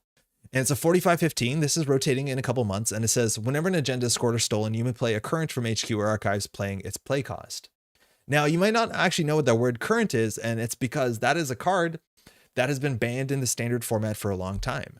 There's a subtype of cards called currents, and currents are basically ongoing events or operations that will stay on the table until your opponent scores or steals an agenda or plays their own current, or in theory, you play your own current. And there's a lot of them. And they had to continue to print these because they inherently exist in this sort of like vacuum where if there's not enough currents, you know, spread around the whole game space, it eventually becomes a lopsided thing because inherently the balance of current are the fact that they're attached to other currents and your opponent could be playing a current. And these all got banned out at once. For what it's worth, there's 37 currents. That's way more than I thought it was, but functionally, and you played competitive Netrunner at the time that currents were like in full swing, there was like 3 currents because it's a weird thing. It's like if a faction has access to 3 or 4 different currents, if a current specifically doesn't swing into your build inherently of what you're doing as a runner or a corp, you always just play the best current, right? It's like playing weapons in Hearthstone or whatever the good analogy is. Like there's no reason to play a card that's going to dispel your own card. So you just play scarcity resources over here and then win the game. So glad to come back to Netrunner and have currents be gone. Yo, yeah, tell me about it. Currents were a really ugly part of the game. Technically an interesting part of the game, and I'd be okay with currents if they were not powerful. But like, say for instance, the corporation, mind you, they're playing 6 defensive agendas in a 44 card deck, plays this on turn 1. If you don't have a current, the game is largely over on the spot, and that's obviously not a healthy design. It's just that Netrunner almost has no OP adaptations, no sideboards, double-sided Swiss. Eric says that's interesting. I feel like 80% OP is casually focused. CCO is dominating like 60% of the year. Yes, Eric, we didn't talk about this too, but I know on your podcast you talked about how you feel that the organized play thing is very different and maybe lacks a narrative, and there's definitely some criticism there. And I think you're right. Like I think at least one of the huge benefits of the way that Null Signal is doing their OP is that it is very much more towards casual play. There's a lot of events. It's a lot of like, hey, come out. It's a start of event. It's your first event. It feels a bit less, I think, competitive oriented than it might have been back in the day where we had things like regionals and store championships and they had titles that kind of, you know, sounded a bit differently. And I think there's some good to that, as much as I do think that there's obviously things to learn. Anyways, back to this. There's no currents. They're all banned. You can't play any currents. So why play this ID as a joke? It's a blank ID. It is a blank ID. Your ID literally does nothing besides, you know, you're in for a laugh. And then you have this deck. And this deck is obviously you can't build into your ID. So it's just basically, you know, the two or three economic warfare. We have Gaslight now, which is incredibly strong. A pretty good agenda suite. We're running 2 seamless launch. We're playing the sort of seamless launch NBN, which is, I think, one of the stronger decks in startup, let alone pretty good in standard as well. We saw it do well at UK Nationals, and we have hard-hitting news, economic warfare, all that sort of stuff. Of course, your opponent doesn't know what you're doing, so they might not be playing around this so hard, but this is obviously a very good package. It has been forever. And this deck did relatively well. Steals third at some event. I'm not sure where or how big the event is, but regardless does well. And I've been saying this for a minute. All NBN decks are the same, aren't they? Like, this is something that there are certain data points or certain like IDs that I'm really excited about. And they're the sort of identities that come out that require you to play a different deck. Modernly in standard, if you're playing an Anarch deck, you can largely leave it at that. If you tell someone I'm playing an Anarch deck, they know if you're playing competitive Netrunner basically what your deck is, and you don't have to explain any more than that. Then there are some outliers, right? Like you have Freedom, that is still a value-oriented deck, but the deck is slightly different. But again, like almost all of it's the same. Same with Criminal. If you're playing Criminal, you can leave the conversation at that. Most Criminal decks are like 90% the same cards. Maybe you're playing a couple more run events if you're playing Ken, and then I think Tag Me Zaya is a slightly different one. And okay. Shaper, unfortunately, also the same. Kit may be slightly different, but all Shaper decks are just a value-based ID, hopefully, and then the rest of the deck is the same. And that's why I get really excited about IDs that are like actually drastically different.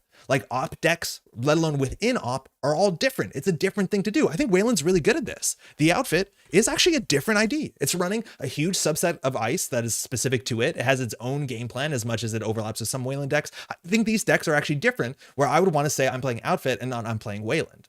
And I think that's really important. And that's really excites me. I think Wayland does it really well, and NBN does it terribly. I think NBN does it very, very poorly, where so many of the NBN decks are like the same cards. And then you just say like, okay, do you want Reality Plus to play 44 cards and have your tags be slightly more impactful? Admittedly, When we had Drago, we had a way that we could fire this consistently turn over turn. So this seemed more attractive than anything else. Now Drago is gone. But like the Reality Plus decks or the Asmari decks, you could change the ID and it largely would be the same deck. I think Asmari is probably a bit more consistent, but the game plan's the same. It's the same thing too. It's like you can play your Spark deck, and I don't think it's particularly great, or you can just move that deck into controlling the message, and it's just strictly better. I think Near Earth Hub is similar as well, but you have maybe a bit more influence, but they're all very same. I think you actually could take the Spark deck and put it in Asmari, and it probably would be a better deck. And that is kind of like really shown here with this like blank NBN ID, is like you can just take the NBN deck and put it in a blank ID, and it doesn't matter. Obviously, this would be strictly better if you played an ID that said text, but yeah, this is the thing that bothers me about NBN is like every NBN deck. And we saw this last week too. Like we tried to play a sync deck and realized, wait, this is just a bad Reality Plus deck, which arguably is also probably just a bad Asmari deck as well. It's just like all the IDs are just like slightly more value attached to the thing you're going to do anyway. So just choose whichever one you think is your favorite or fires more consistently. And that bothers me. And I'm really excited to see going forward again. And Null Signal's been relatively quite good at this. Like Pravdivost is its own ID. All Pravdivost decks are actually very interesting and very different than all other NBN decks. Same thing, like all ESA decks are all very different than all other Anarch decks. And I think that's sick. As much as Sable is, again, just like value-based criminal, at least Sable's really fun. So I'm gonna leave it there, but watch out for that. Every NBN deck is largely the same deck. So Daojin just ride Isla in chat. Isla is exactly the argument that every Shaper deck is the same. Still salty about split nats. Yeah, I don't love split nats. I love accessibility, but like it's the narrative. You're right. You said, Eric, the narrative of like the organized ladder is a bit dispersed. I really like observability on lock combos. It's great. It's really fun. Isn't that the kind of function the small size of the card pool? Also, hey, Andre, Rohit, but I mean in standard, right? I don't mean in startup. I mean in standard. But in startup, yeah, they're almost all the same too. But like it's a small card pool. Of course they're going to be. Hey, Ambition, just got into Netrunner. Been playing, learning some of the locals here in Victoria, BC. A lot of fun so far. You're in a really great place to learn and play a Netrunner. BC has a huge scene of fantastic people. Hopefully it's been going great. Open to ob deck suggestion for stream? No, we got a deck suggestion. I appreciate it. We'll try next week. Actually, I'd be very excited to see what your suggestion is, but we have a thing to do tonight for holiday reasons. Rip Harpsichord. Yeah, exactly. This was an ID that actually played differently. As much as eventually some people just, you know, you could play the NBN shell on this and it would be fine, I guess. Last time they printed a new WinCon for NBN, we had R plus winter and it got banned. Yeah, but like, I still think the ID should be something interesting. Nisei Division was so cool. Yeah, but I would even argue that Nisei Division is just like a slightly value-oriented ability. Like, I agree it was cool, and I had cool Nisei Division decks, but like you could just play the same deck in Polana back in the day and probably get more money, right? Like it would just be strictly better. And unfortunately that does exist. It's like even the weird niche ID, this mind you is not legal and standard, is sometimes worse than just the consistent ID, right? Like you could take your deck and put in Polana and probably make more money. That's hard. Acme feels unique. Acme doesn't feel unique. Acme, I think, the Andre test is more unique than some of the other ones. Maybe if you played horizontal, then it starts to feel a bit more unique. But it's basically just this deck. The deck we had before. I don't have it open anymore. But like you play slightly different ice. It doesn't have a slightly different win condition. It doesn't have slightly different ways to attack. It's just like, oh, it's the deck, but IP block is better. And also we're playing Hydra and Data Ward. And I don't think that's interesting enough to make like a different ID, unfortunately. I don't know. It's like, again, it's 80% the same cards. It's just like, oh, instead of running Endless Eula, we're playing Data Ward. I don't know. I don't get it. There's some players near me, but it's a 1.5 hours they play during the week. Hey, IXWT, how's it going? Pravdivost is effing great. Yeah, exactly, River. Pravdivost is great. How do you feel that Isawak is pushing the envelope? No, I don't. And I think Isawak, I haven't seen Isawak. I haven't played Isawak. And I think we don't know what exactly Isawak can do. But just so we don't go on too long of a tangent, because we want to do deck building, because obviously we've been tangenting pretty hard this evening. If we use Isawak as an install advance, is it a trap or is it not a trap? The way I see it is I'd rather play Personal Evolution, in which the stakes are higher, and my ability is going to fire more than once in a game, and there's a chance they're going to run R&D, steal Nobukata, take 5 net damage, and then I can win off of my traps. The threat that any card on the table can do additional net damage is so important for a trap win condition, let alone it just protects all central servers, archives, everything at the same time. Very good. So if you're just doing install advanced traps, I don't think I would prefer this over anything else. So then the idea is like, can you use this to be able to rush out to get the, like more points quicker by doing things like seamless launch and I don't know, Lacosta grid. And so far that's been largely unproven as to be worse than just like getting the consistency or restoring humanity. It's difficult. It's really, really tricky. And it seems like I don't know, you're leaving agendas on the table. You have to run some amount of traps. So it's hard to find a very obvious space that this does something interesting or more consistently than some of the other options, unfortunately. It is a cool thing. It like, I guess I just haven't seen it do anything. I'm really excited for that. Waiting for a playable Jinteki Ice. Yeah. Like there's some other parts of the conversation that get a bit hard. This what makes me wish Jinteki had more forfeit and agenda cards so I could play that as a sideways style. Yo, that's kind of a fun idea. That's neat. Tangent. Cheers. It's all been a tangent. Oh man, I thought Karar when he said pushing the envelope, I was like, they could play envelope if you really wanted to. It's not banned, right? Or rotated, I mean. No, it'll be around for a while. I will play Prov until it rotates and I'll never stop enjoying it. Man, yeah, when there was the startup rotation and Prov lost some of the cards that I love playing Prov. It was a bit of a bummer, but I think Prov is still very interesting. Not my password, suggestion password. I love outfits so much. Whenever I play someone I haven't played before with a deck, they have to pick it up and read the cards. It took me from 0 to 20 cards in one turn. Yeah, it's a good card. Oh, I have to delete some decks, but it's good. It's also performing really well right now. I think outfit's in a really good spot. The fact that they can't face check into your ice very easily without endurance and is actually quite good. I think it's in a really good spot right now. Yeah, outfit's good. It's also like flavorful too and fun. It's like really Wayland. It's nice. With selection, destroy. Can Iswag play like the old biotech decks that would score 7 in one turn with clones are not people and unscored agendas on the table? Or is the flip threat too important to that? The flip threat was massively important to that deck. And I do think if you want to play that, which is like a legitimate thing, you install advance, and then continue to advance it, you're probably going to get more benefit a lot of the time in Jinteki, where again, if they call it right or wrong, it's more easy for you to produce lethal than it is more important for you to score 2 5/3s on the table. That's the way I would see it. I think it's the lethality of Jinteki personal evolution is really important. And at some point, if personal evolution no longer exists, and I think at some point, probably down the line, like Null Signal is only going to be original designs, that Isawak might take that space up. As much as we don't see a lot of like just mitosis based decks. Yeah. But at some point, yes. All right. This is what I want to do today. It's 420. It's I don't know. It's a holiday, I guess, for some people. I'm not really into it, but we always do this on stream. So we build a smoke deck and have some good fun. But before it gets too cheesy here, there's actually some things that I really was excited to try. And I think this engine puts together a whole bunch of them. Yo, I went out in the morning and like you could tell something was up on the streets, right? Like it's a different thing. So what we're going to play here, a couple things. Firstly, I want to try Nanuq because I've never played Nanuq and Nanuq seems totally reasonable. 3 turbines. Unfortunately, we can't because we're playing Nanuq. It doesn't make sense. But Nanuq is an AI. When this program is installed, remove it from the game. Okay, the bear runs away.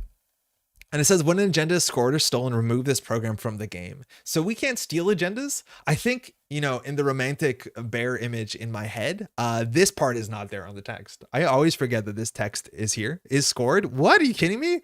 Or stolen? Okay, I can work around this. This we can't work around. So we're going to have to make sure, as long as we play Nanuq, we're going to play as many of them as possible. It's a pretty good breaker for what it's worth. 2 subroutines is, I don't know, I'm paying 2 to get through a single subroutine. It'll be fine. We have to make sure we don't steal agendas. So we're going to go a way to make sure we can play all the stuff that we can to not steal agendas. So the big first thing is we want to play Imp. Nanuq Pak? Yeah, maybe. But imagine you lose your Nanuq halfway through the APOC and everything gets ground to a stop. That would be really rough. So we need to play Imp. Imp is 3 influence. That's a lot. And there were decks that did this in Shaper. But the idea with Imp is that if we access an agenda, ideally, if we haven't used our Imp on the turn, and we can just trash the agenda. So we don't have to steal it. And then we can run archives when we win the game or we have another bear or something. We haven't thought through that hard. It's 420. We don't have to. Then we play Nob Curie. And this is actually really cool because Nob Curie did see niche play in some Anarch decks back in the day. Because the idea is with Nob Curie, you can use this to like charge an infinite imp. So you can splash 1 imp, 2 Knob Curie, and yeah, that's 9 influence. But this imp is going to continue to gain counters. So every run that we make, first time a turn, we'll always have an imp counter. So ideally, our bear never runs away. And that seems nice, let alone we could play some other viruses. But unfortunately, the viruses that really come to mind are the Shaper viruses. So like, I don't think we really need to play Cordyceps ever. But also, if we're playing Polangi, it doesn't really make sense because we have a Nanuq, so we don't care. SMC to get the 1 imp? Yeah, 100%. We'll be getting that, but we also need it for the bear and probably anything else.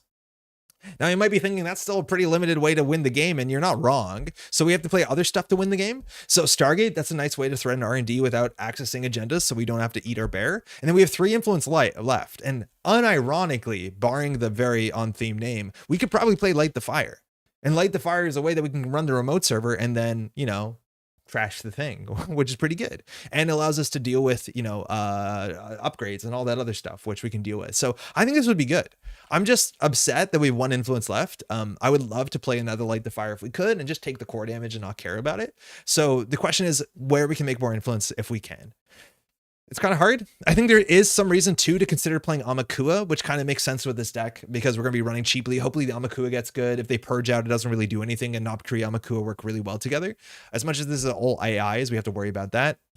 And then, of course, we're a 40 card deck with Smoke. And on top of that, we're going to play Netrunner. So we're hopefully running cheaply, and then the runs get even cheaper and cheaper, which is absolutely fantastic. DJ, yeah, it's going to be interesting how we do our last influence. How's it going to burn? I think DJ would probably make sense. It's almost never bad, but we'll leave that to the last slot because I don't think that's a crucial part of the game. So, circuit openers don't feel very casual to me. They're performance oriented to get top weighted in pricing. G&Ks have a lot of casual friendly NRP vibes. Ixron, I think it depends on your area because there's certain places that have like 6 circuit openers, right? Like I've talked to folks that are like, yeah, in our city, we have like 7 of them. It's like, yeah, okay. They seem like G&Ks. Too bad high stakes jobs rotated. Can't wait until you get locked out by hostile takeovers. Yeah, but then we run 3 Nanuq. It's fine. We also could consider like putting some influence in for Claude. Obviously that's a way to like not get fast advanced out for obvious reasons. That seems nice, but we're probably going to try Light the Fire until we slot the Claude. Yeah, it's hard to slot the Claude. I know we just have influence problems. Hunting Grounds is pretty solid last influence with the AI in your deck. Yeah, Hunting Grounds. So we can deal with the trace on IP block or the tag, excuse me, on IP block is like very reasonable. This card's not bad in the modern meta. It deals with certain stuff pretty well. I think that's a fine way to go, but we'll build the rest of the deck and then see where we stand. But that's the idea. I would ideally want to play a single Knob Curie and then be able to get it consistently, but I don't think there's any way we can tutor Knob Curie with any amount of consistency. So I think that wouldn't work. But there's also a chance that you want to play 1 Knob Curie and 2 Imp. That might actually be a bit more reasonable, but I'm not entirely sure. Nanuq, but you never steal agenda, just bin them. That's our plan. I feel like COs and G&Ks feel really similar to get to. Yeah, to me, they're the same. I don't honestly think that there's a very big difference. Depending on your meta, though. Like some metas have more G&Ks than COs. Those COs require pricing to be top weighted. Yes, but I do think a lot of organizers too have additional, price support. But yeah, it's, your meta may value. Obvious Mad Dash, so you need to bin 6 points. Oh yeah, 100% we play Mad Dash, but we're playing standard. We play Mad Dash. Okay. Now, how much would Nanuq doing? Let's not worry about it. No, Nanuq is fine. Nanuq is a good enough breaker. We break cheaply enough with stealth. Mind you, we can still play stealth stuff. I don't know if we need to, but like, do we play a single Penrose? Like, probably. World Tree to tutor Knob Curie? Oh, damn, that's not actually the worst idea. That's an expensive idea, though. But it's not the worst idea. 2 knobs and 1 imp sounds good since we can tutor and simul chip imp. Yeah, this is the one that we would tutor. Obviously we can't tutor that, but I would love to have slightly more influence. Like ideally I'd do 1 Knob Curie, 1 imp, and then have more influence for some other nonsense. Is there anything you could do like simul chip to trash the Nanuq before accessing? No, because as soon as you uninstall the Nanuq, it's RFG'd. So you can't recur this. The only way that you can simul chip this is by literally throwing it out. As soon as this goes from install to uninstalled, it runs away to Whitehorse. All right. Okay, so let's build the rest of a Shaper deck. Sorry that you have to watch me do this. I don't know how to do that. Never figured it out. What else do we got? So even like cool things like compile, when the run ends, the program to the bottom of your stack, if it's still installed, that uninstalls the program, so you can't compile away the Nanuq. It only leaves, which is really sad because I thought we had like an emotional relationship. I think we can play 3 self-bind code. Maybe 2 is fine. I think if we're playing that, we're actually kind of incentivized to play overclock. Sim Nanuq is so weighted with Woo in mind. All the restrictions seem wild nowadays. Yeah, I've never really seen this hit the table, barring like maybe Sabotage decks and Startup. But Woo is like the best reason to play this. But even that, there's a big chance like the Woo decks would rather just play Mayfly, not Maya. They'd rather play Mayfly. That's hard. Is the plan fast enough to power through the Spin Doctors? Maybe. Maybe. We'll find out. Again, Light the Fire does pressure Spin Doctors like very abstractly. Don't think too much about it. Why are you suggesting Clone Chip? This card has been like not legal for years. Growth program removed Nanuq from the game. Yeah. If they self-growth program Nanuq, it's gone. It's out of the game. We play a misdirection because we do. Do we have to run any non-AI breakers? Like, should we actually run any stealth breakers? I honestly don't know if we have a really good reason to. Because like, what ice are we breaking? Nanuq breaks Mouseless for like 6 credits. Not great. Or 5 credits, I think. 5 credits, right? So Nanuq goes boost, break. 4 credits. That's actually good. So do we need a Penrose? What about something to bounce Nanuq? You can't bounce Nanuq. If you uninstall it, again, it goes off to Northwest Territories. We're in Smoke for the meme? No, we're also in Smoke because it's 40 and we get 1 recurring credit a run.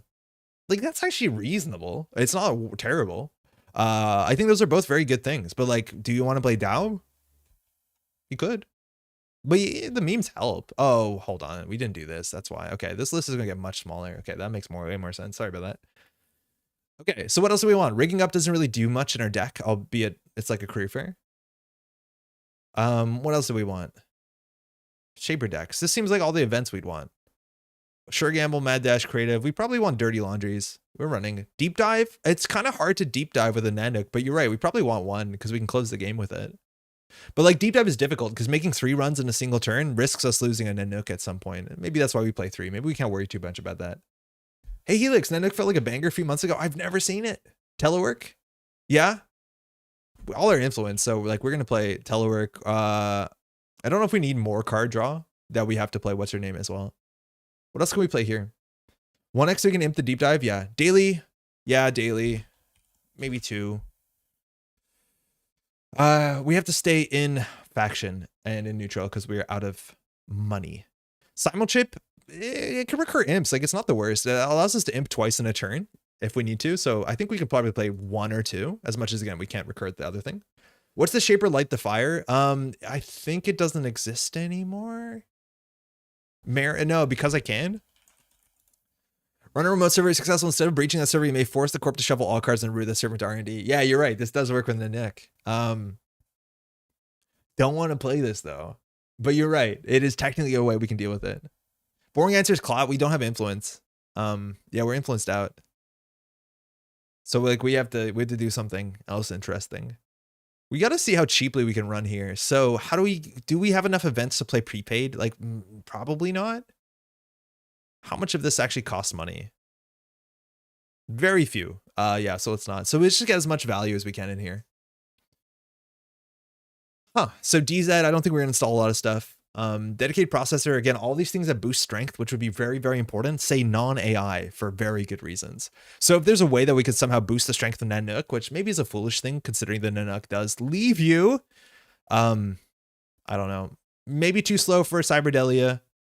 I don't know if there's anything here we're really excited about. Let's keep rolling. Programs. What could we possibly have here? Atman's kind of interesting. Rip Dean Lister. Why not the Shaper Medium? You're going to have plenty of memory because if we access an agenda, we lose. Right? Like our multi-access has to be non-access. So like if we conduit and see an agenda, Nanuq leaves, and then how are we running back, unfortunately? Your days of cheesy AI boosting are over. We lost yeah, what's his space? Dean Lister. God, Dean Lister is so good. It was Dean Lister and then the other guy with the suitcase that we forgot about him for a minute. Okay, I just want to check if there's anything that like would be interesting. Viruses would be a nice plus. But I don't think any of this is really great. Like look at Divey and then look at the bear. I like the bear. There's a chance that we actually could play we have 3 extra MU for viruses. That's going to get eaten up pretty quickly. This is 2 MU, mind you, right? Yeah, shit. It's 2 MU. So if we do Nanuq, the Amaku gets installed for free MU. This gives you 3 virus MU. The Imp gets free virus MU. The Stargate is going to hit up, basically all our MU is going to be Nanuq Stargate. So even if we wanted to do something cute like Cuban, which actually maybe makes sense for running cheaply. That's not good. Let's slot Fox. Where else are we going to make a stealth deck as bonkers as this again? Yo, Objectivist, how's it going? This card's really bad. Ooh, it's 5 to install. Yeah, I remember he's done. Cordyceps to ensure easy R&D run. I don't even know if, like, ideally we're breaking ice. All ice would probably cost us the same. I'm obviously going to eat those words in just a second, but I don't know. I think Cordyceps is also kind of expensive. I'd be surprised if that's the play. Like, I think, like, again, MU is hard. We could play MU cards. I just don't think anything here is, like, jumping out. Dr. Lovegood? To blank our breaker? Wait, how long does Lovegood blank our breaker for? There's no way that's right. No, only your turn. Oh, we could blank it for the corpse turn. Cordyceps to move AI hate. I'm just hoping we don't run into AI hate. We're really soft to AI hate, but like how many decks actually run AI hate? Some. Do we have enough to rigging up? Probably not.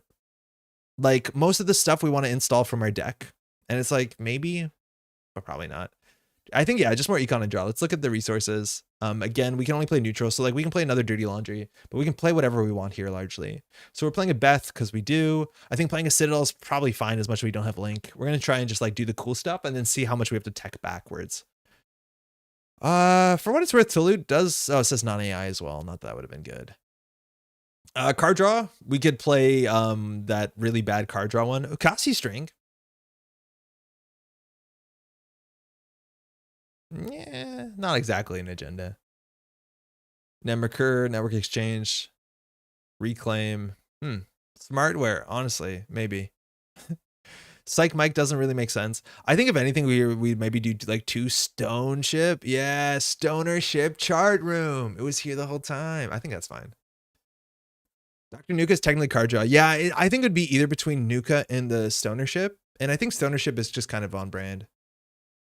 The Spark makes sense of cutting out the cheap programs. I think it's hard to just play Spark because like if we hit the Almakua, it's messed up. So if we're doing a Spark deck, we could do only Nanuq, but I honestly don't know if that's that much better than just like SMC Overclock. We have a bit more flexibility there. Yeah, probably. Let's try this. This is fine, right? Smokey the Bear. All right, let's not play against P. Oh my God, we have Stargate. We'll be fine. All right. Oh no. Move into Eternal, play Drug Dealer for card draw. Yo, Drug Dealer is like, people are super stoked about Hoshiko, and rightfully so. Is paying a credit for a card good enough? Yeah, it is. A Drug Dealer never saw like a lot of play besides like Faust decks that didn't care about money. This is deck 900. I don't delete decks here. Why not Leech again? We're out of influence.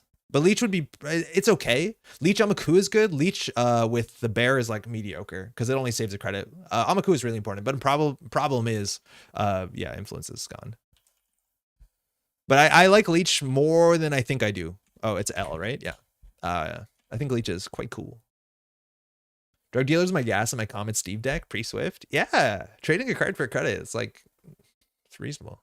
Overclock for SMC value. Yeah, Keith, we got 2, I think. Yeah, 2. Good enough. How does this fare against the Nancy? 6 for Nancy is like totally fine. Let alone ideally we get through with Amakua. But 6 for a Nancy is like nobody breaks a Nancy for like 6 is good for most decks. It turns out a Nancy is good. Yeah, you just don't break a Nancy well. I think I hit 1 too many buttons and I'm just making sure I didn't hit a button that does something bad. Nah, all the buttons are good bunnies. Cabal and Kangamato, let go. So many card slots. Yo, Jenktivist, Arkham Talk.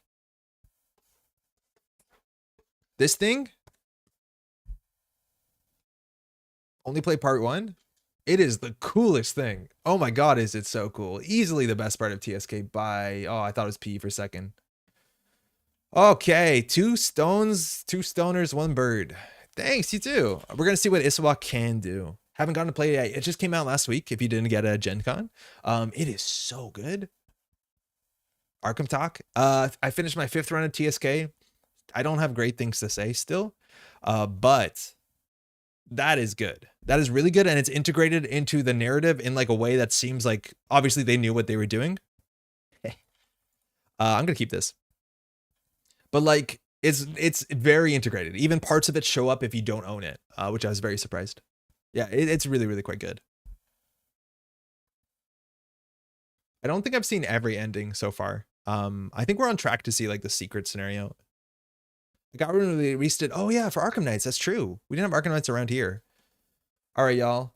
Do we run this? Do we not run it? So worst case scenario, this is 4 net damage. Now we have our 1 Stargate. Problem is if we install a bear and they score out, we lose. So all we're going to do, Stargate, hit the Stargate, creative commission.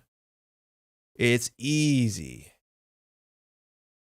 I love how creative commission made this terrible turn 1 play like totally more palatable than it used to be. Game Center had it. Yeah, you're totally right. Okay, longevity, we could probably steal that. I feel like we don't want them to have an Anansi.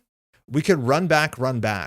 That's also fine too. And it ends us on 0 credits, but I don't know if they're doing anything quickly. I'm just going to run back. Because we want to steal agendas before the bear shows up. Obviously, next turn, we're going to have no money. We don't know what they're drawing either, which is pretty rough. But they're probably on 5-3s. I don't know. This could be a 4-2. But they have to like seamless launch it or something. Mind you, Iswak has this text. Whenever you score an agenda that you did not install or advance this turn, and advance means the action of placing advancements with your basic card. So anything like seamless launch or anything that moves advancement tokens, that generally works fine. So this also could just be like trickle light, but it's pretty hard. I played Secret Scenario. It's so cool to find it. Yeah, I don't know if you can find it organically. I think we were really frustrated because I think one of the first times we played Circle and Scarlet Keys, excuse me, we saw something that like had no impact on the entire story and they didn't even mention it. We're like very confused. And yeah, it turns out that has to do something with that. So that makes more sense now, I guess. Okay, so we have to watch out. This also could be an NGO front. So if we think like, let's face check, Seabass only has like 2 credits. We could be very wrong very quickly. Now, you see, so we have to watch out from that. So I think we're going to just take it a bit slow here. We did go a bit hard.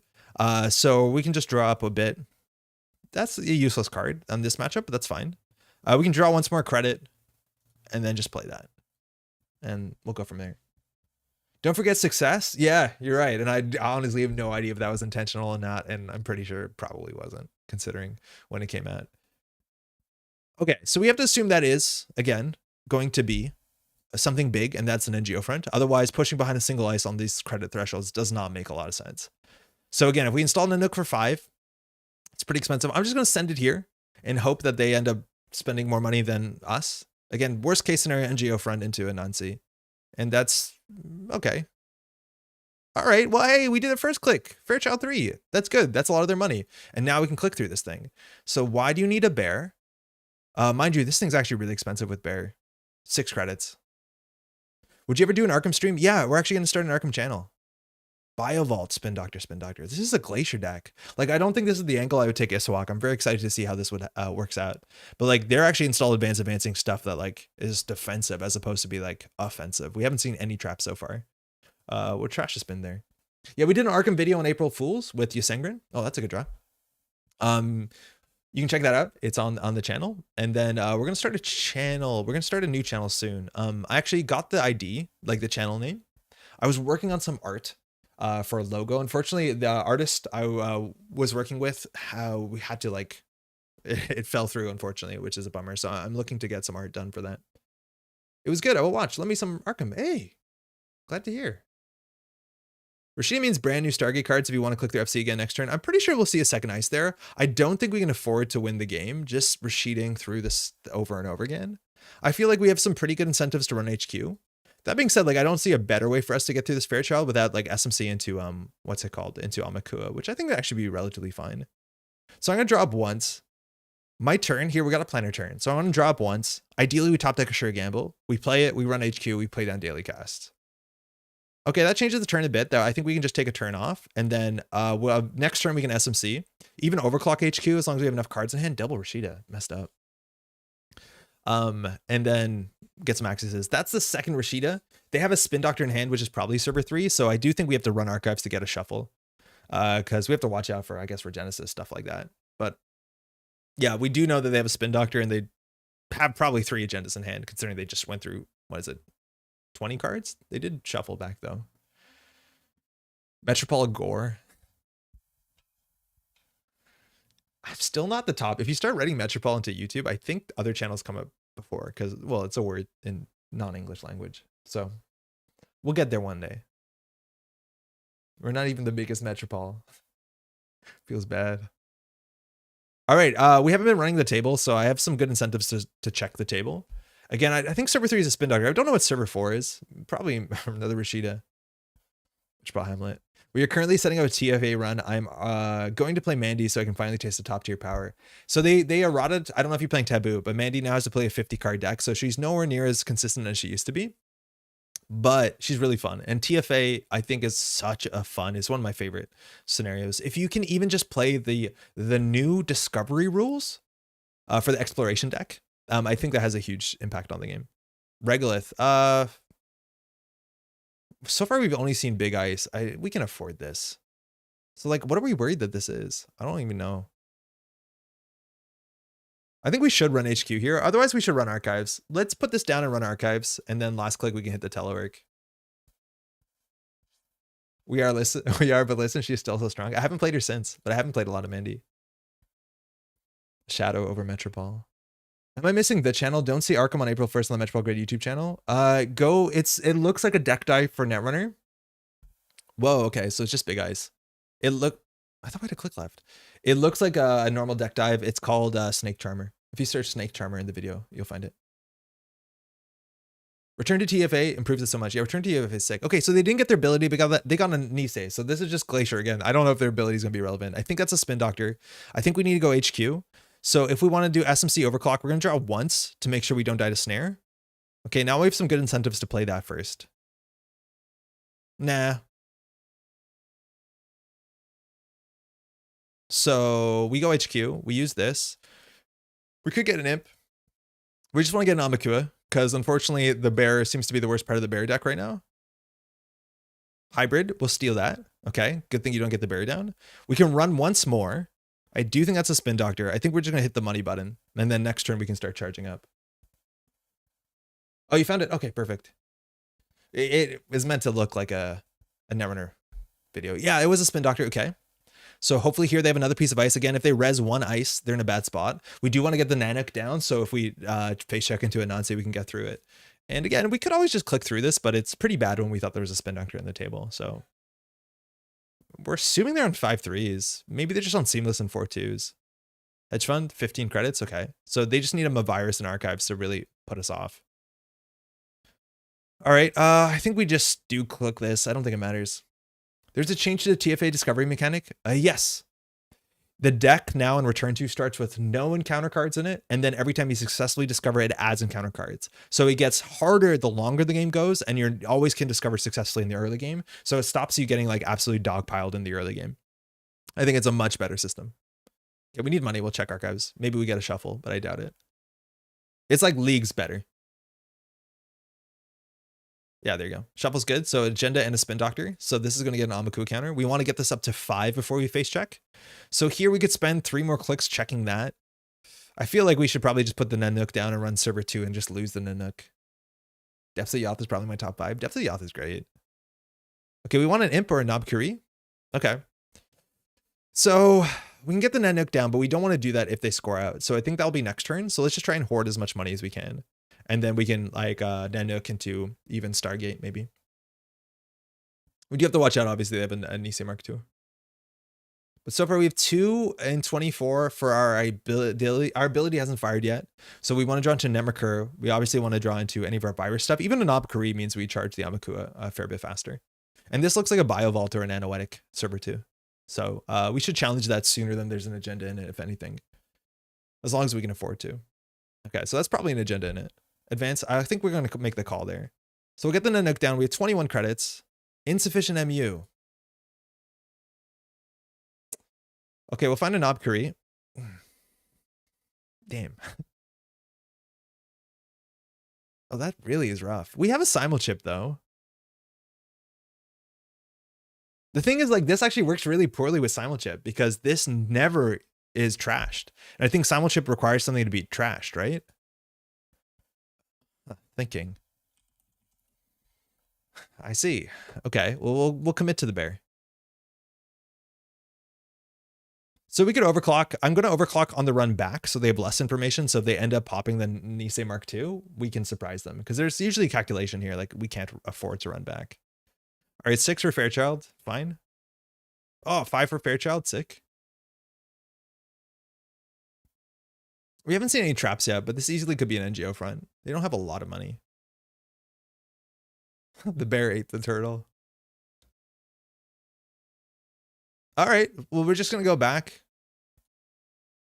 They can fire the Anoetic here, which is a bit awkward because it's the last click. So we, again, pay only 1 from pocket, or technically 2 because we paid for this, right? And then if they use the Anoetic, it's kind of expensive for them. But at least we forced this out. Yeah, it's an Nanuq. Okay, that's fine. So unfortunately, we're also going to still lose the Nanuq. So that was really expensive. But it's hard to charge the Fairchild. Okay, so they score out if it's not an off-world office? Are they running Yagi Uda? Double seamless? Get out. Obakata, thanks. That's huge. Okay, that's really good for us. They had a click left? Okay, so technically they're on 6 agenda points, right? So we lose to a top deck hybrid release. That is frightening. I'm like a minute behind, but would you suggest getting the return 2 boxes for most expansions if you're a new player? No, yes, eventually. But I think you definitely should play them before to experience the difference in return 2, because return 2 is not always better. It's always different, more interesting. And some of them do polish out bad spots. I think Dunwich is the best case. I think Dunwich is way better with return 2s. None of them are bad, but I think it's like strictly better. But I would not rob yourself of the experience of seeing what Arkham looked like early. I do think just the mechanic, though, the change you can do without buying the return 2 boxes. Time to Stargate Lock R&D. I think this might be a spin doctor, though, and we don't have a breaker. So we probably lose. If that was Regenesis and they pitched Obo with the Anoetic, you just lost, yeah? Yeah, technically, yes. But I was be very surprised if that happened. But yeah, we would have lost. It would have been 3, 4, 5, 6. Yeah. Okay. New thread in S2. Yeah. So we have to figure out what this is. We have to run R&D. Our breaker is real bad. This is really bad. Yeah. If we actually had stealth breakers, we break this for 4. That's rough. So if we get the Nanuq down, we could do creative for first and second. We could get the Nanuq down, run server 2. They can't fire Anoetic, and then we just hope they don't top deck. I think this is either a Spin Doctor or Rashida. That would be the last of one of them. But I think we just have to check. I do think we creative first click. Otherwise, if we get the Nanuq down, wait, we have to do the math. This gets us down to 6. We run, it's 5. So it puts us on the 6 again. Well, we can always start with that. So if we run this, it's 1, 2 for strength, 3, 4 to break subs, 5, 6 to break subs. We have 1 credit left over because of smoke. So if we want to be really safe, we should creative this click. Because otherwise we can't trash Rashida and Anoetic. And I think we have to do both. If it's a Spin Doctor, funny enough, they can keep their Anoetic, but it's kind of ugly. Yeah, I think this is good enough. Yeah, you can play this for 2 clicks. It's like fine. We also could trash one of our installed cards, but I think we can't win without the Stargate. So here they can't Anoetic. Yeah, it was Rashida. Okay, so we did play that right. Because if they get the Rashida, they win. We have to trash this. Not that we can really run their most server again, but I don't think 1 credit's going to be that important. But now if they just top deck one of the other 2 hybrid releases, we lose. Okay, 6 credits. I think we just slam at HQ. It could be another Fairchild 3, so I will go run first click.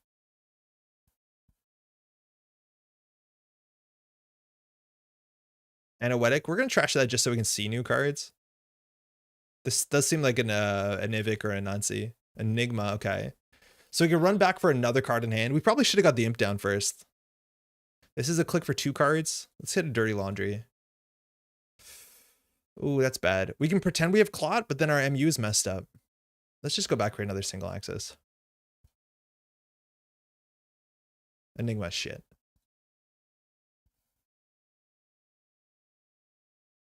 If you're going to install in creative, you might as well have triple click the ice.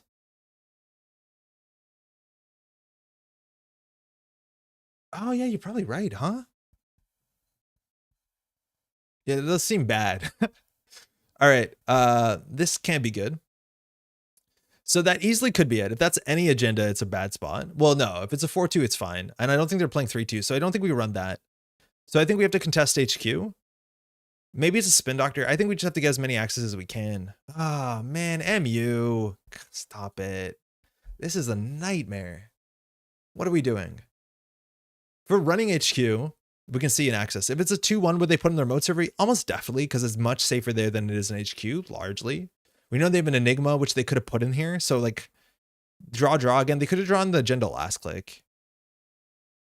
Both knobs in the bottom 19. Yeah, Netrunner in the bottom 19, but both knobs in the bottom 19. Not that a knob curry is like something we can afford because we can't. We can't. I think checking archives is somewhat interesting. I don't know what we're drawing into. It's just like I don't know how we make enough economy to like catch up. Memory Diamond? No, I'd rather play DZ than Memory Diamond. We're in faction. So what do we do here? This always happens with Knob? Yeah, 40 card deck, you'd hope. But they are playing really taxing ice though. Like this is, I would assuming that we're going to hit something smaller than this, but just 2 fairy shouts. I think if they have a 4-2, they probably put in their remote server. I don't know if they hold an agenda in hand. That's a hard read. What are we drawing into? Because like drawing is so important because we can't. I think we're just going to go for this and hope that they don't have it. Like this means we can ensure they don't draw it. And there's only, well, 2 more spin doctors. That's a spin doctor. It's really bad for us for like multiple reasons. I don't know if this is the play. Start getting click through. Yeah, I think it makes us feel like we're doing something, but it's very unlikely that they have it there. We got rid of the spin doctor. So we have Anansi, Enigma in hand, and then 4 unknown cards.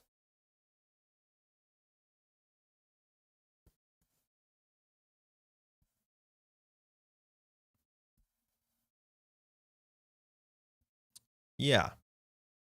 Ooh, the last spin doctor. So they're going to shuffle back cards before we draw. So they shuffled Spin Doctor and Rashida. So they drew unknown cards, but they also, well, they drew the Enigma and Anansi in hand. One of my least favorite part of card games, losing because of bad luck. It's card games. This is bad skill too. They have it. What is that? Like that has to be a Biovault, right? So they discarded. That's an NG or a Biovault. Otherwise they would have won. Or an Obakata, but that doesn't make sense because we would take it every time. Our breaker is so bad. We literally can't put the imp down. Oh man. Oh, that's so bad. I wanted this to be like an Enigma, but that's usually not what's not there, I guess. Run server 2. I feel like we're spending our whole turn just to get Biovaulted here. Like they're just burning time. Yeah, and Geofront. We probably shouldn't have ran that. Because I don't think we're worried about a 4-2 in remote server. And I think if they had it, they wouldn't put it in the remote server. Or they wouldn't put it until they put the Enigma on the remote. We break Enigma for 2 credits, which is not great. Light a fire and Oba? I'd actually just run the Obo. I don't think we need to light the fire. That being said, though, the cool thing is we can light the fire if they like... Did we have this in hand when they played Anoetic? Because we could have light the fire the Anoetic. That would actually been pretty sick. But the problem is like we need to get this pre-installed. And if they see it coming, then, you know, something else. But yeah, if they don't put something in the remote server, we probably install the light the fire. But at this point, I don't even know if we do. Double Anoetic. Mind you, we can run the Biovault. But we have to win off Central somehow. We have to win off Centrals. Nanuq seems like an APOC breaker. Yeah, maybe, but it's hard. It's like hard. If you accidentally steal an agenda, everything is over.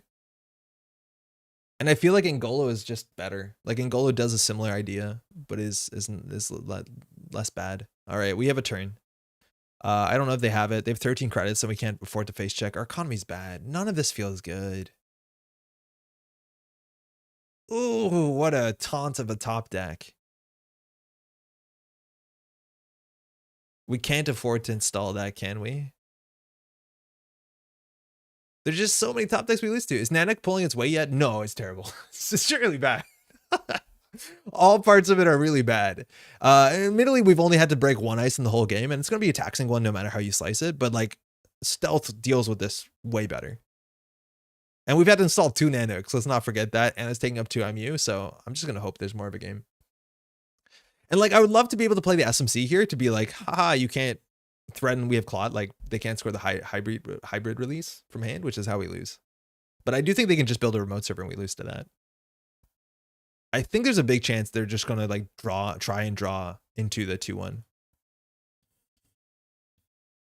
Oh boy. Ooh, that can't be it. I don't pay 2 credits for a card draw.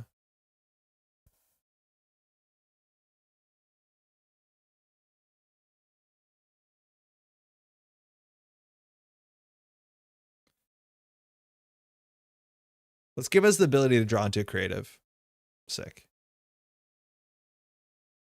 Yeah, we can lose at any moment. In my heart, he is? Yeah, I don't know if it's a he.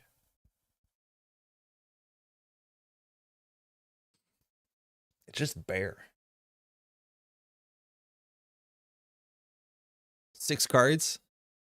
11 left. Like, there has to be agendas. We should just send it. I'm pretty sure Seabass is holding Obokata and be like, I don't want to score that out. Where's my last hybrid?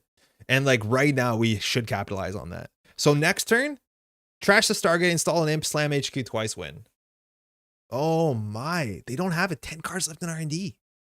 They're just trying to find the hybrid release. There's a chance there's something in archives. Okay, now it's going to do its thing. Turbine is non-AI, yeah, exactly. Did we include Light the Fire because it's on theme? It also like deals with the downside of our deck. It trashes stuff, right? So this could be the agenda.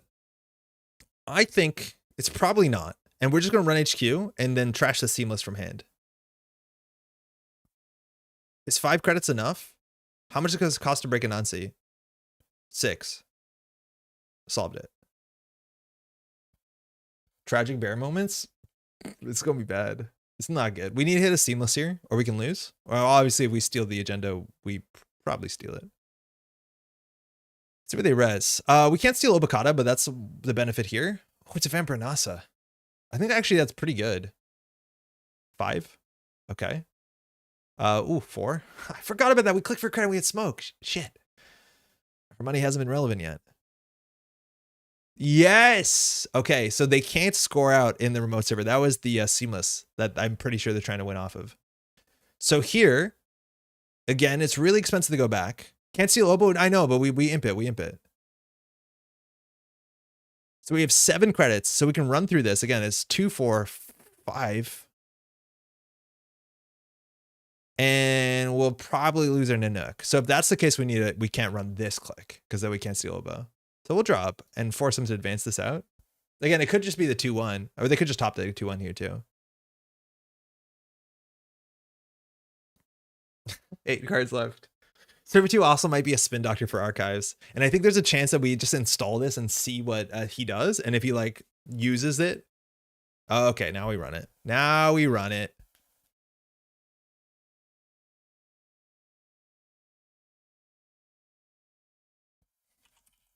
So if there's a spin doctor at the table, he has to use it before we spend the click on Light the Fire. Because as soon as we light the fire server 2, the whole server falls apart. So I think we can do credit, run server 2. The only downside is we lose to, what's it called? To border control.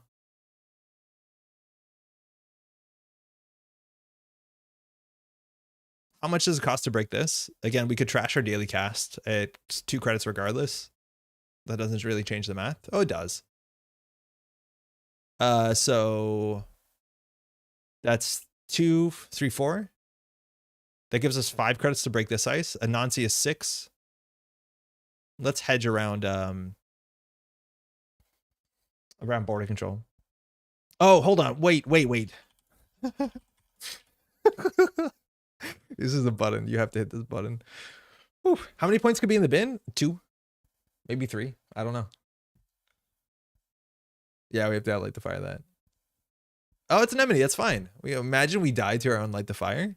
That would have been sick. So this is 2 to break. Hate it. Thanks, Smoke. Do you think we run archives and risk dying to an enemy? I think an enemy guarding Obokata is like super likely, but I think no matter like how hard we're kind of going on this, we're just gonna lose to the top deck hybrid release. Yeah, it's 2 credits no matter what, and we don't need money to trash. This is the first time I've seen a Light the Fire do anything. Boom, server's gone. Okay, so we have 2 credits, which means we can't even break Bathynomus. So I'm just gonna draw up so we don't die. Is it gonna be the legendary CBS replacement lethal? It doesn't matter. All text is blank with Light the Fire. We beat every single card. Yeah, it would be blank, exactly. Please don't win now. So next turn we just do draw. Good game.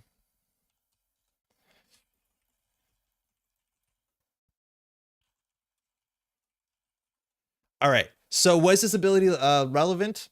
Technically, yes. But would it have been better as a different ID? Very likely, yes.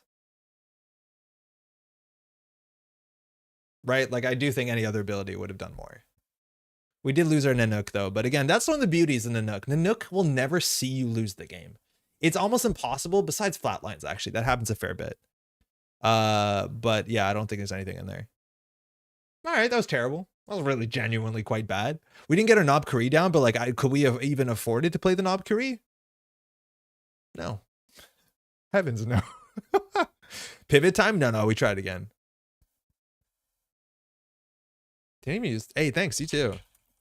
Oboe and Bacterial in HQ. That makes sense. Okay, so they're on a lot of 3-pointers in HQ. So I do think the play there to some extent was run HQ. I was pretty sure something. I don't know if we're going to find out. CBS maybe tells us what we trashed there.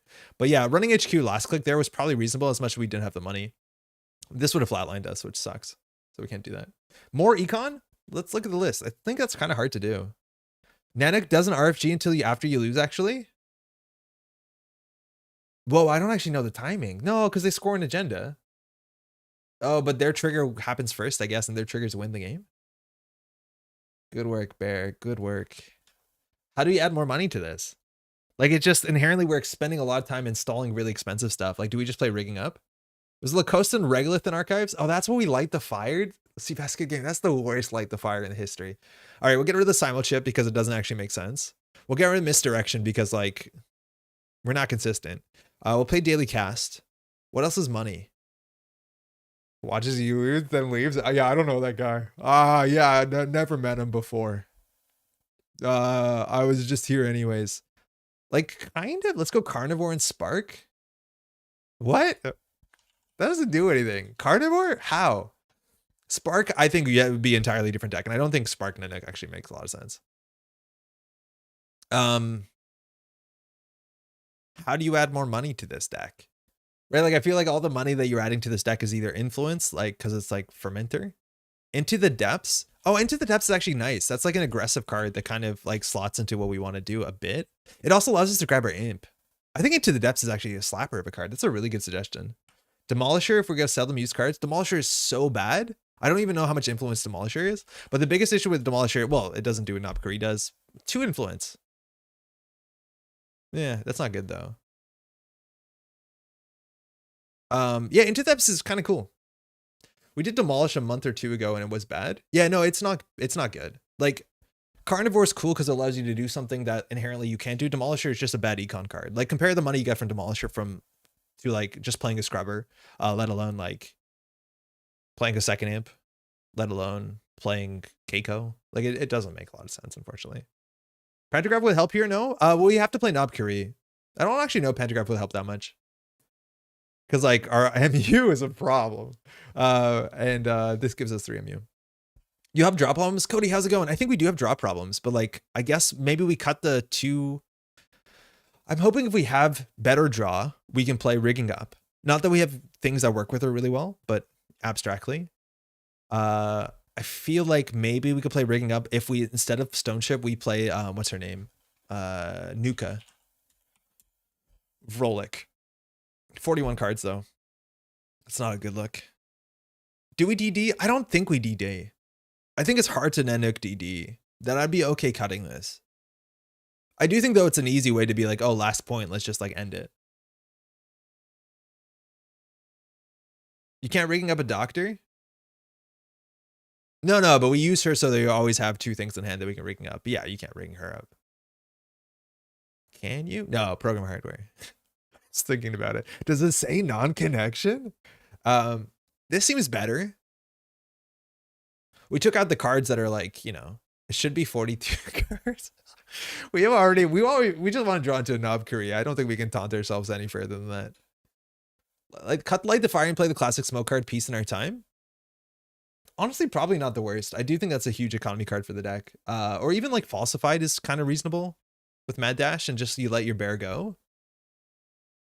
But we'll try this. I think Light the Fire is like, we need to keep testing it. But yeah, not the, I don't know. That was fast. Uh-oh. Bones instead of Imp and Pinhole? We're not playing Imp because of the value it gets us to trash cards. We're playing Imp because if we can't trash agendas, Nanuq absolutely abandons us. That's the only reason we're playing Imp. I think if I had to put in an influence in my deck to be able to deal with acids, yeah, we'd play Bones. Okay, Asmari. Cool. Thanks, you too. So we took out our misdirection and then got into this matchup. So maybe that's on us. It's hard to be an interaction-based deck if you want to like Netrunner cheaply on when you don't have a really strong economy. So this opening hand, Netrunner is nice, but it's only a good thing once we're safe enough to run. We have Diesel and we have Telework. That's okay. If we Diesel, we're on 7 cards in hand, install Telework, hit Telework, then maybe we play an economy card. We can on the verge of keep this. Yeah. When Carnivore plays Knob and Imp, giving you more influence. Yeah, but then we have more card draw issues, right? Like spending 2 cards? That's a lot. Knobkerry is a good card for what it's worth. An idea for Nanuq in the cafe for an APOC deck. Can't eat the bear if it's not installed. All right, so they called an event. Man, Paula's is so hard to play. I want to play Paula's. All right, we're going to give them 2 credits. Yeah, there. That's exactly what we wanted. So in theory, actually, we should play all the events we can in a single turn because they gain 2 credits. So the fact that we can play 3 events in a single turn is like absolute.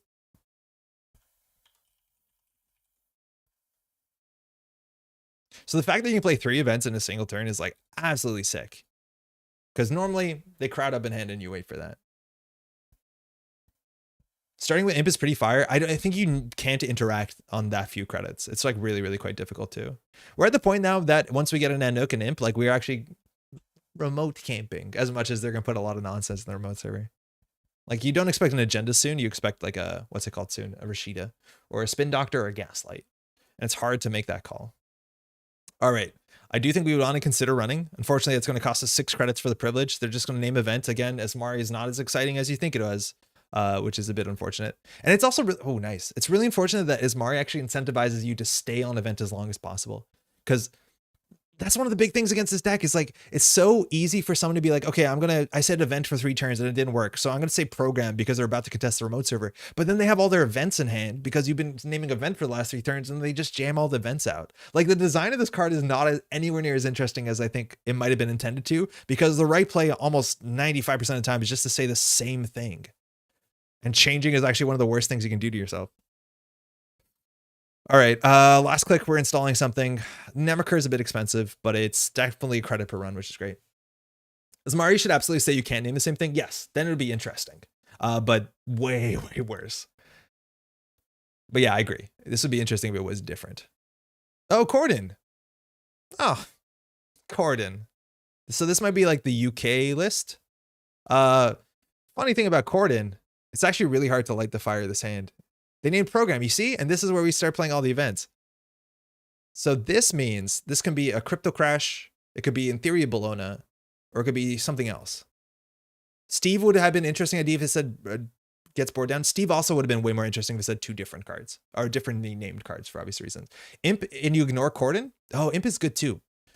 Yeah, I think I'd rather do that. So I think we just do 1, 2, 3, and then we overclock.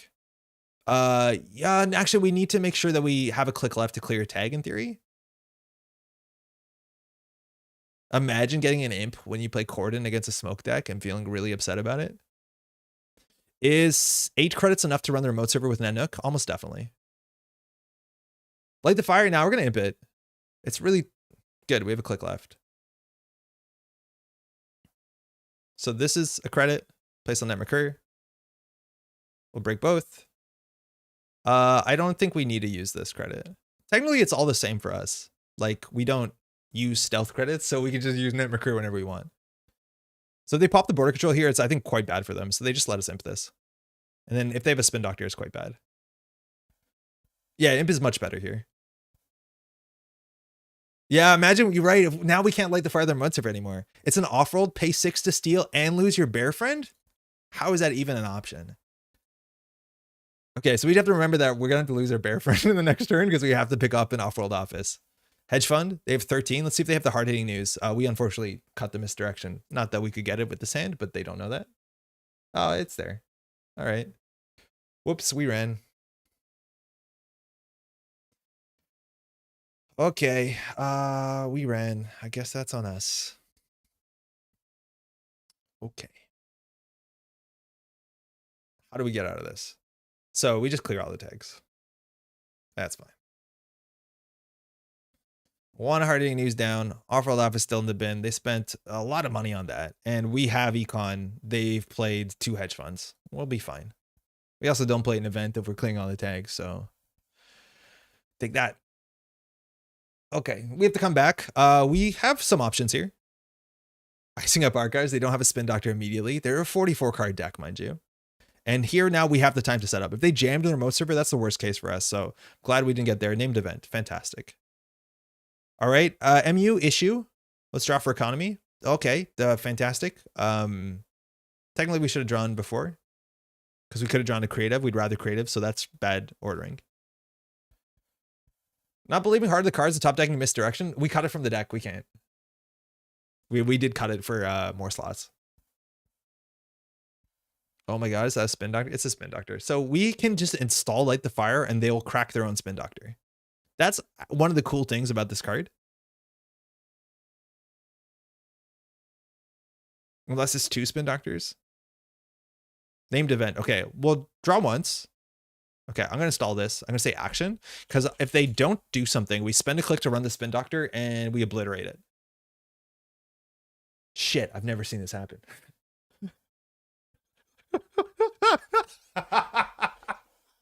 The dog has caught the car and now has no idea what to do with it. What do you mean, nope? We agreed that you would fire it. Otherwise, why? I know, they honestly should let us take a core damage for the 2 points we're not stealing anytime soon, let alone it kills their Nanuq. Like, it was not good. It wasn't a good play. I'm really worried that they're going to do, like, seamless into crypto crash. So we just draw up one, so we play, yeah, one of those. It's fine. Send yourself a fire. You can have the privilege of sending your bear away. Well, the problem is, like, I don't want to do that. It's Rashida. Okay. I wonder if they just forgot that we could do the spin doctor and they were just protecting the Rashida, which, like, I don't think you have to with the border control. Excuse me. Not that you'd want to. But here we just need to get our money up. They spin doctored back the off-world and the Cordon. And again, we literally do not care about the text on Cordon. So all we need to do is set up as aggressively as Shaper as possible because we beat Cordon 100% of the time. Hey, Arizona, do they have another HHN? We'll be happy to make another run. That might be part of it. All right, so seamless into crypto crash is a problem. So we're going to just make sure that we offshore our money. Again, if we don't have money, we don't have money. So we want to, like, credit install daily cast. Again, I feel like we're just doing so little. Like, we just don't have a functional economy. Named event. Okay.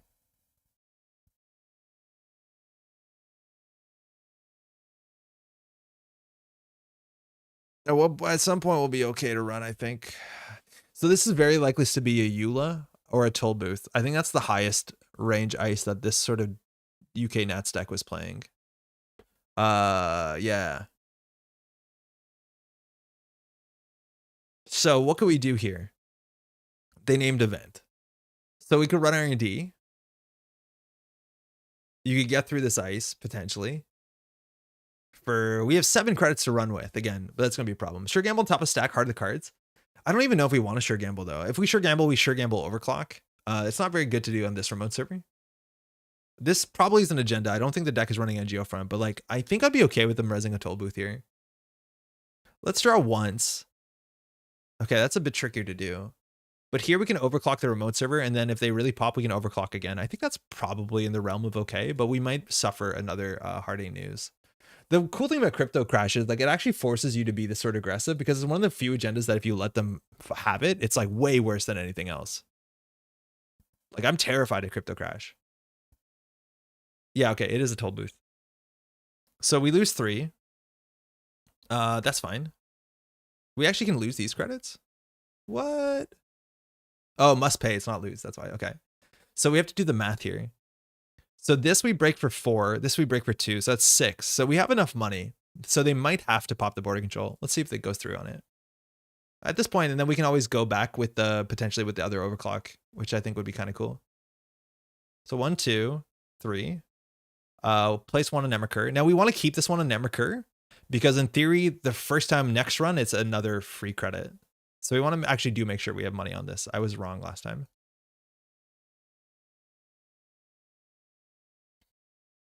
We do have to care about Corden if we ever use imp before running the remote, or if they install 2 gens on the same turn. I don't think they're going to do that. You're right, and that's ideally why we have Knob Curry. But yeah, you're totally right. This is so ugly that we have to imp the agenda, and then we still don't have it, and then we have to wait for Spin Doctor. It's really bad. This breaker is not that much better than anything else. Imping 1 a turn? Yeah, I don't think this deck is going to put 2 agendas on the table, and like at that point we install another Nanuq. But yeah, you're right. Or we cut the simul chip for good reason. So if we want to go back here, we can do credit. We can do overclock. We'll have 5, 6, 7, and this is 3 for 5, 6, 7. Like we're absolutely doing so much just to make sure that they don't score out, and we're just going to get hard-hitting news for our trouble. This is so bad. This is legitimately not good. Like stealing agendas seems to be okay. Okay. 4, 1, 2, 3. Place credit. Nice. All right. It's an off-world. Do we steal it? Do we steal it? Could this be ours? Nah, we're gonna commit to the bit. Could have been ours. That might have been the same one that could be the second time we've imped that same agenda. We're not setting up an engine with our bear. It's weird. It's like we're playing all the good econ cards, and yet we don't have a good enough like economy. Steal and kill the bear, yeah, but then how do we run this back for 3, 4, 5, 7 credits every turn? Maybe we should be happy that we're spending 7 credits and it doesn't seem that bad.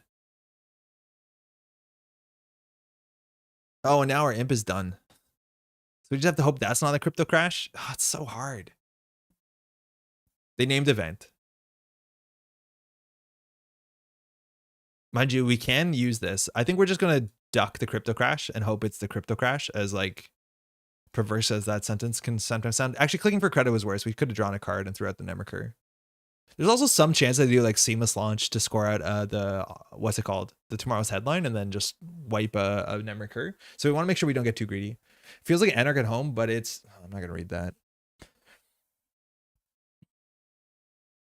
Yeah, this is rough. Okay. So we have access to a Stargate. Immediately once we install this, we get 1 more MU because technically the imp goes somewhere. But they're not scoring out. So I think that's more likely the Spin Doctor. I think they're scared of our archives threat, which I'm cool with that. They named event, so I think this turn we can play a fair few events. So we can do 1, 2, 3, 4. Let's try that. We didn't get hard-hitting news, so that's like really cool. And I think HQ would be a smarter run here, but we want to run R&D. Oh, that can't be good. Okay, so we have a tag. We totally forgot about that for a second. I will break that. 1. And then we'll do that. We'll place a credit, and we'll also use that credit. Oh, we can't. AI hate? Yeah. Well, but of course they are. Imp that's a good thing to play imp. We can get rid of that. Hey, that exists. Yeah, it's been a minute. We've been so focused on bear stuff. We forgot about the reality of the world. Self-growth? Okay. I think we're going to just fold it here. All right, well.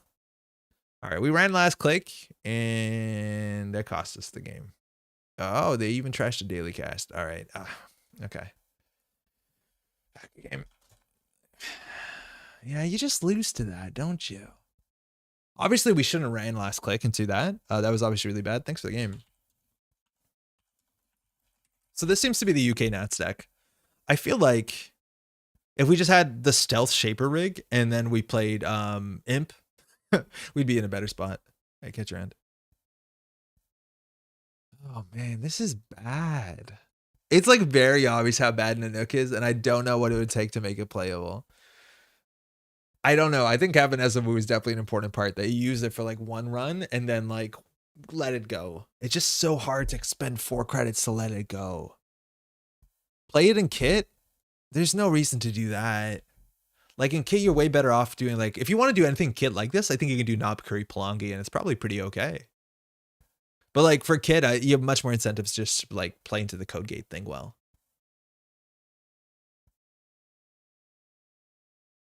I don't think we're going to win a game with this one. Angolan kit's probably way better. Yeah, even Angolo, right? Like, I think if you want flexibility in kit, like kit already gives you enough flexibility you can swing into. Yeah, so it's hard.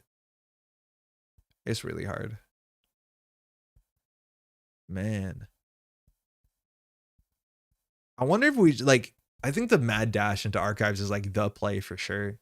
But it's just, we're struggling. Another thing too is like we don't know what's in the remote server consistently. And so like it's always the case of like, do you want to spend 7 credits to check behind this toll booth? And I think I was forgetting a fair bit through those games is that if we don't run the remote server and it is an agenda, we lose our bear. And then like obviously we lose the game even quicker. Like for what it's worth, they don't have to self-growth program the bear. They can just score at 2-1.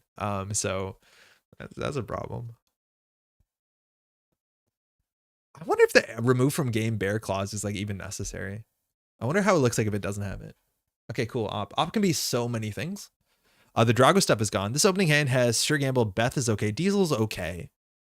I think there's a lot better than this. Getting an imp down early would be pretty good if they're assets. If that's the case, though, we might be able to like self-modify code for one and then just use Nob Kari to deal with an acid matchup. It's like cool that we have that sort of flexibility in this deck in theory. See if our opponent keeps 49 cards. No read on that, what that could be. Again, could be Stavka half run stuff. We don't have a way to deal with that at all. It could be assets, hard-hitting news. I think that's pretty common too. MGK generally doesn't like HHN Boom, so I may be surprised if it's on the deck. Oh, cool. So I wonder what this is then. I do think the op decks got less explosive because obviously Drago's gone and they could produce Drago as soon as turn 1. Hey, Foley, how's it going? Congrats on the deck list.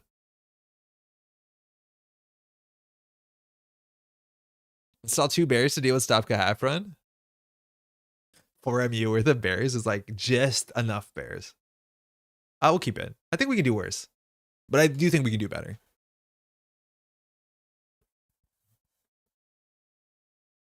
Happy to see that this week. Yeah. Yo, was there a reason you're not playing? I'll admit that I haven't had time to read through the full write-up, but not playing Raindrops. I think that's the one that I think people expect. Starting with Death is pretty sweet. It's pretty sweet, but I don't expect this deck to be on 9 credits like that soon. So it's not bad. It's definitely the best turn to get it down. But I don't think it's going to be like, yeah, it's going to be like, okay, cool. All right, well, we'll just get all these down. Smartware Distributors Infinite. We don't have clicks for that, though. Like, we're so slow that I don't think we want smartware. Oh, this is huge because that now is out of the game. So our bears are totally safe. But Bad Pub means they're definitely not an asset deck. So I think they're going to be fast events or scoring out. Something interesting.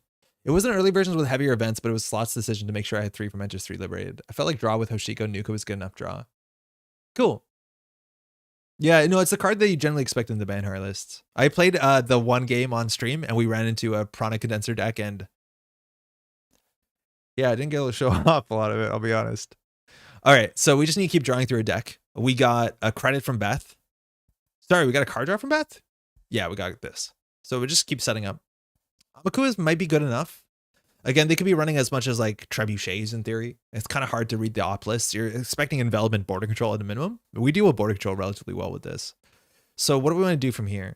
If we drop, we get installed 2. That's not great. Yeah, that's good enough. And I think we'll just put that down. We probably could have hit telework there, but we're lacking on card draw. Bad Pub makes Bear happy? Yeah, I guess so. Makes SMC happy. Doesn't make Bear happier than any other breaker. But it makes all shapers happy for sure. All right, I do want to face check at some point, and I feel like we probably can just face check. I don't think we need breakers. We probably should have face checked by now into HQ. Probably before the SMC, honestly. Best AI in the deck is Amakua? Yeah, you know it. You totally know it. I'm just not going to install this into Stavka, and that's why we shouldn't have installed this into Stavka. I think we're more expecting Afshar, Mouseless maybe on HQ. And if they triple advance out like a Hordem, for what it's worth, yeah, we're going to have some problems. Whoa, that's wild. Okay, so good reasons to run HQ this turn for sure. Let's figure out what this is before we commit to anything. We might take a single net damage. It is what it is. I don't want to install the Amakua because, again, that's perfectly fine. Okay, good. So we just want to get some intel about what their deck is. I think here we could run R&D. I think it's very likely we hit a Mouseless on R&D. This will be 4 strength the next time we run into it. So what do? I think we can just start pressuring. As much as it's hard to face check into the 7 strength Stavka, hopefully we have a bear by then. So we can do 1, 2, then get some money last. Okay. Let's see what this is. Audacity, okay. No surprise. That could be still any deck. Generally, you play at least one of them in every Wayland deck as a way to get off 5 points to close the game. This allows you to put 2 advancements on the card. Throws out of your hand, which is bad, but it doesn't matter when you win the game. So you do install Advanced Audacity. Very, very powerful card.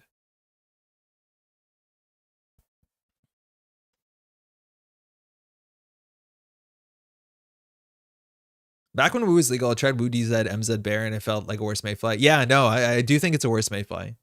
That's the weird thing. It's like you are encouraged to use Bear like Mayfly, but turns out Bearfly is a better mare.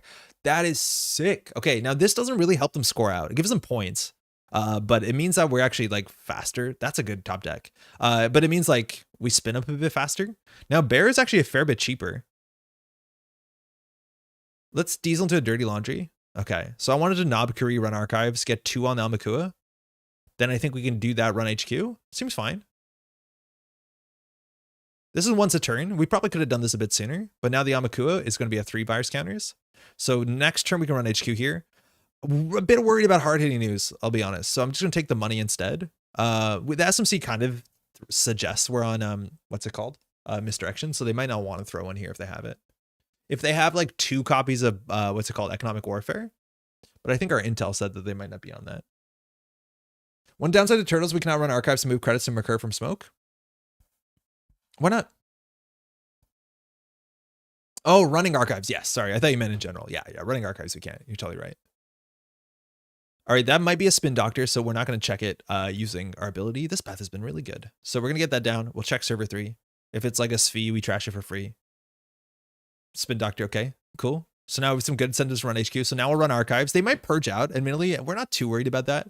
But here we can Dirty Laundry Archives. We'll put the Almaco at 5. They probably purge. And if they purge with an open Archives with 8 cards in hand, I think we're totally happy. The only issue is that they're letting us trash this. Weird. That's free. Huh. They probably have another one in hand.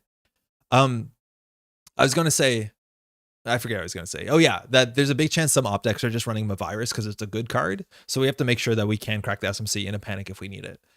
So I think we run HQ here. They have a lot of cards in hand. We haven't fired an imp. I think with a 13 credits with bad pub, we can just about get the bear out to deal with any ice here. Even Archer. And I think they have Archer if they're like scoring 2 hostiles that like eagerly. Shopping only Audacity back is not that huge for them. Oh, I forgot they only had 1 card. Yeah, no, you're right. You're right. That makes sense. I assume they had more than 1 card on this turn. But yeah, I wouldn't shuffle just an Audacity back. There it is, Stavka. Okay, so we're going to have to bear through this. So I'm happy that this is happening. I didn't do any of the math. I was just assuming this would be good enough. So let's now find out what the reality is. Oh, this is going to be bad. Not popping spins mean they can ob on this trigger? No, because spin removes from game. It doesn't trash, so it doesn't eat the op trigger. And op, mind you, is not even first time. It's whenever. So they don't know that we don't have stealth breakers. But if we wanted to get through this, we pull bear. That's going to put us down on 8. Yeah, we almost definitely have enough money. So we're on 13. Pulling bear puts us down 6. We're on 7. So that would be 5 for strength. Yeah, that's just enough, I think. That's a bit ugly. Oh, we have 1 more from a smoke. Yeah, we can do it. We have the MU. Not even close.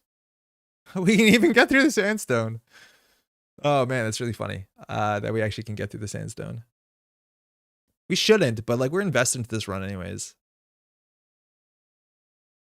And we can imp, so if we steal an agenda, we don't steal an agenda. Zato, yeah, we can't deal with that. Okay, cool. I think it's kind of messed up that if a global food initiative gets scored or stolen, then Nanuq leaves the game. Highly suspicious. Yeah, that's a good point. What does this guy have against food? You weirdo. That's it. I'm out.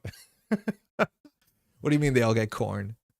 I'm going home. Extracting the Stavka makes sense. I think we might get harding news here. Or they just might 3 cost her. Let's see. Oh, that's the thing we're worried about. That's actually kind of fine for us. We just have to run it. So if they purge and get a 2-coster, is there a 2-coster we're really worried about? I'm worried about them scoring out. We also don't have Pinel, so like we just can't deal with Zato. According to flavor text, Nanuq never leaves though. Yeah, bullshit. Oh, no, I'm not waiting. I'm invisible. Okay. Thanks, Nanuq. Real help. Really, when it matters, you leave. The first sentence, Nanuq never leaves. That's really good. Okay. So here we can run HQ. If they purge, this gets the 6 strength, which is whatever. But we need to trash this. This will poison archives eventually. I think we still like just do it. I think we just do this into this. I don't know what that is. Unlikely to be hostile. Could be an agenda. There's also a chance they're keeping them a virus for this, which I think is also very fair. And there's a chance that just running server 4 gets the purge itself. I would be happy with that. And if they do that to go get like the thing that costs money to go through. The purple one. Can they purge after you sign the virus tokens for NOP? No. The last paid ability window is before the run's considered successful, so they can never purge us out. Yeah, so they purge and then we access and then NOP curry fires, right? Because there's no paid ability windows. Okay, now they're doing it, so we didn't have to flush it out. So they're probably going to get a Managarm here. That's usually what happens. Oh, it's a half run. Oh, that's really ugly. Oh, shit. Oh, no, they messed it up. Oh, they messed up the ordering, though. They need to res this ice first. Oh, that's unfortunate. But yeah, jack out. In theory, we should here. Oh, it's just a border control, though. They messed it up. I think they wanted to half front the Nanuq. Oh, it's during a run. They didn't mess up the order. So that just fires. That's totally fine. We're going to lose this guy anyways, because they're probably going to score out. So here, we just run archives. I was worried that was going to be a Zato, which wipes their board. That's obviously a problem. Jack out, we can't. So here, I think we charge the... Not very smart. Smart enough, though. One's good enough to charge this remote server. All right, bear's gone. That's okay. Above the law, too bad. No, and my bear. My friend and my bear friend. How could you? Okay, that was bad. If we spent less clicks running, we could have got through that. You can force border control pop if they have used op already. Oh, we couldn't force the pop because we couldn't use the bear because they half-runned it. So we'd have to run, and I think we only have 1 click left. I don't think we actually could have popped it. Right? Yeah, we only had 1 click left. If there was no half run, yeah, we could have popped it. And we'd be okay with that. We still have 10 credits, right? And now we're like unchained from the shackles of bear. And we're just in the shackles of infinite impnopkery. Like, honestly, things are fine. We honestly feel a bit more powerful. We're probably straight up more powerful now. Half runs for the run? Yeah, but we only had 1 click left. Oh, I see what you mean. No, you're totally right. You're totally... Why did I face check into this? I thought I had a bear. Oh my God. Oh, what a mess. What a mess. I miss my bear already. Yeah, we could have run back once. You're right. And they'd pop the border control. That'd be okay. That'd actually be really good. Yeah, I forgot. Yeah, that's actually super substantial. Stupid 420 stream. Okay. That could have been bad. Again, if we lose this, we lose it. So we could have face checked into anything that trashed the program. So we actually have to get a bear back. With 2 MU or 2 bad pub, it's actually not that bad. We can't charge archives. So I think we're just going to set up for the bear. So we're going to install these 2. I don't think we want to show the SMC, so we'll draw up once and then we'll hit. So he's back. Nanuq. Who gave you that crown? What did you do to earn that crown? Because I haven't seen you earn that crown. Oh, this we can deal with, I think.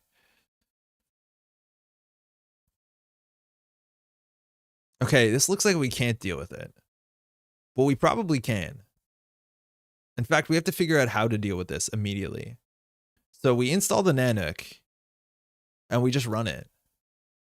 We can Nanuq through this for 2 credits. This is 2 credits if we want, 1 credit if we don't want. They pop the border control to get a 3 coster. Is there anything that like really blows us out? I don't think so. A virus is like annoying, but not the end of the world. And we can even mad dash it. Go. Bad pub, go. Blame the holiday. The term holiday is so funny to me still for this thing. Oh, we have more money too because of this. Okay, so yeah, it doesn't matter where it goes. Sandstone costs hella credits, but what is it is? Yeah, but it'll get cheaper every time. Like eventually we get through it for free with Amakua Bad Pub. It's just like we need to spend time doing that. We imping no mad dash. We're assuming they're gonna border control us. If they don't border control us, we imp it. If they do, and then we can mad dash archives if we really want to. But like we have a pretty big assumption that they're gonna border control here.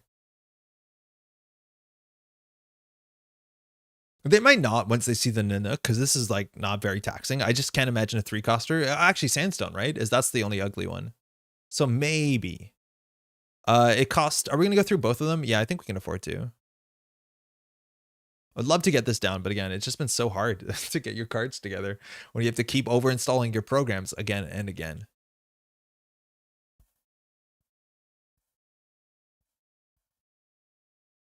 Yeah, okay.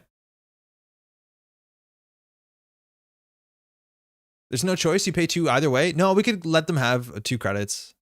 It'd probably be fine, honestly. I didn't do the math, what it requires us to run back. So we have 6. Yeah, I don't actually know if we can run back through sandstone. Sandstone's good. It'll be 5 strength. So it'll be 1, 2, 3, 4, and then 5. Yeah, we have credit perfect. I don't think we're going to mad dash this. I think we're just going to have no money. Our last click will be credit anyways, so I think this is fine. 2 credits to break up to 2 subs? Yeah, but we could use Amakua where it's strength, right? This is where the bad pub gets really bad. Like, we've made a lot of money off bad pub. The end of game thing, even if we don't win, you'll see we've made like 90 credits off of like 3 daily casts. It's mostly because it's bad pub. So there is actually some case where it might be correct to not carry the Amakua and then just steal the agenda, but nah. Okay, cool. Yeah, the trail break. Yeah, no, I've been forgetting that. I've been focusing on this more than the bear because I forgot the turn prior that we should have charged the border control for sure. Okay, that's good. That's good. If that's on the table, they're not scoring out. So obviously, like, stealing agendas is like a cool thing runners can do, I guess. You say that, but we never put an Nanuq. Yeah, I know, but we literally can't afford to. There is a chance that a long time ago we could have got this down, but now, like, the longer it goes, it's harder for us to get the value from it. Also, like, we need the Nanuq to get value from this. You can't just use Amakua. But I think this next upcoming turn, that's where we put down Nanuq and we actually make money running R&D. Like, we run R&D, and mainly with the spin doctor, it's like a bit suspect, but it's like hard for us to flesh out the spin doctor. That's like the really funny thing about Nanuq builds is like it might actually be correct to let us run archives. So that's cool, I guess. So here I think we're just gonna like get runs, try to get turtle counters. Admittedly, turtle counter imp is really bad too. Whoa, there's some fundamentally really bad things about this deck. Is that if we imp on R&D, which is our goal, we don't get turtle counters? Other option, run HQ 4 times. That's a Zato. Maybe a Malapur, probably a Zato. Whatever. All right, it's down. We're gonna get some value. So this again is just bad pub, which is sick. Oh, not only bad pub. Is it actually gonna let us use a smoke credit? Drawing a card?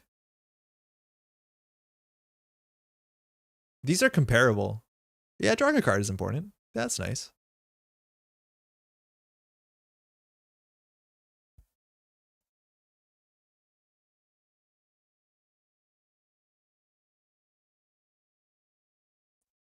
That's fine. That's bad with Zato, but at least Amaku doesn't deal with that. So we cannot trash that. So we're at 2 strength now.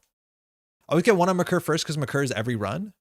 Oh, you're right. Because we missed out because we could have run back and then used the credit as well. With 2 bad pub, we're not going to be punished for it, but we could have dirty laundried sooner. Yeah, you're totally right. I forget that you always need to use stealth credits to make stealth credits. So you should always float 1 on this. That's super important. Good shot. I do think we just do credit, dirty laundry. Next turn. So they have a roto. That's fine. Again, we have to watch out for half run roto, but at least for that, we have 2 things that always are able to break it. Yeah, so we paid 3 to draw a card. Clicklessly. It's DreamNet, sort of. Not amazing.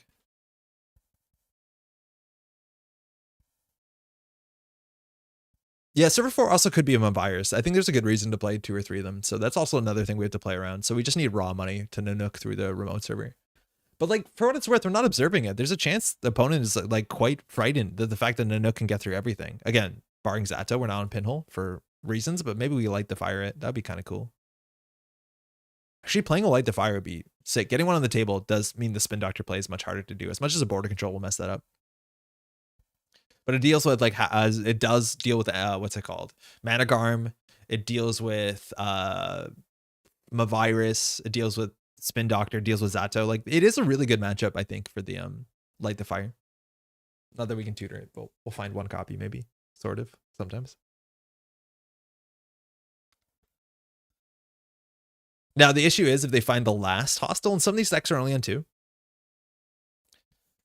then they can Audacity out. I think that one Audacity is probably still in the bin. We know that's the second Spin Doctor, and we can't run Archives at charge. So, yeah. Oh, man. What can we possibly do to support the bear? It's really different. This deck is barely playable. I don't even know if it is playable. Like, we've played 3 games so far, and against like kind of diverse archetypes. I don't think any of them were like massively unfair. Like, again, it wasn't like, oh, this is a, you know, you have to answer this with a top tier deck or lose. Like, they were reasonable decks. But in 0 of the 0 games, were we even close to winning? Like, not even close. I do think the NBN deck is like probably a very top tier deck. But in none of the games were we even turning the corner to close. They were all like, we have fundamentally so many things we have to line up before we even pretend to threaten out. It seems like the polar opposite of a good deck. Heyo. All right, he's gone. So the question is, can we deal with Zato on the remote server? No. Are they running real 3-pointers? Maybe. Oaktown, Mavirus. Oh, Mavirus out of the archives is actually a really big change for us. How many Nanuq have we installed? 2 per game. 2 per game is average. This is our second bear. Yeah, it's hard to tell because they're removed from game. They're not in archives. So we maybe lose here, but archives is now open, so we actually can get the turtle to 4. So we would need them. Like, you can opt to trash a 4-coster. We think this is the rototurret, which I don't think we care about. Not covering the bear necessities. Oh my god. Yeah, it's grisly out there. There's a virus in archives. No, they just spinned it. They just spinned it. Which makes me think that they're valuing getting it out at instant speed on this turn. Or they're regretting their action right here. It's one of the two. Credit. Okay. So we have options here. We can second in the remote. It could be. And if it's in the remote, like, do we care that much? We only get blown out if it is. Mavirus into half run is just so good against this deck because it purges the Yamaku and then strands the Nanuq. Though, but if this is the rototurret, I don't think we mind. The problem though is if it's rototurret into Zato, then we're like cooked. Like, we just can't run this remote server. And I don't even know which one they would prefer to trash. Probably the Nanuq, considering the half run here. So I think we have to win off central servers somehow. If you're trying to figure out how to do that, I also email me. I honestly don't know. Yikes. Hey Seb, I play Bear as my only breaker in my Mind's Eye Padman deck. The deck is jank, but it's good just to be able to run R&D charge Mind's Eye no matter what. In the late game is Mind's Eye no running. That's probably a better way to close the game than this in, but I've found it to be terrible. Absolutely terrible.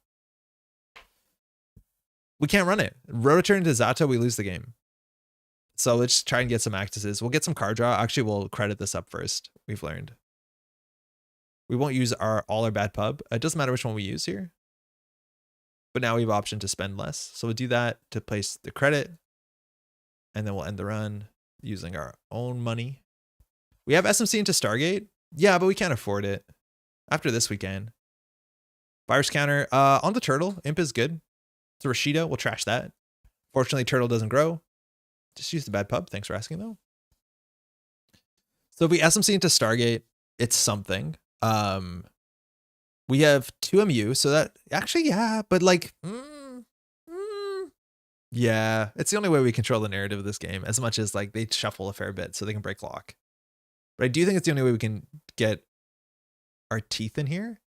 Now, unfortunately, as well, is that I would love to pull the SMC out with using bad pub because I think our money's that bad, and I think we can't afford to do that. So maybe we can run archives to get a counter and then pull that, and then we just start. Yeah, that's fine. I think that's fine. So here we'll use this because we just want to get the bad pub out because every credit matters. This is when you spend. Oh, we actually could have spent this money. Oh, shit. 1 second. Sorry. I thought this was only for icebreakers or something. Whatever, I convinced myself. But this is the first time you spend at least a credit from. Yeah, so we actually have a free credit here. Stargate. Done. Breach. Turtle. Stargate. So this is why keeping them a virus in archives is important, but I'm pretty sure they have a play on R&D where it matters. And here we also can save a credit breaking this, but at that point, we might as well use bad pub. It doesn't matter. It's less clicking.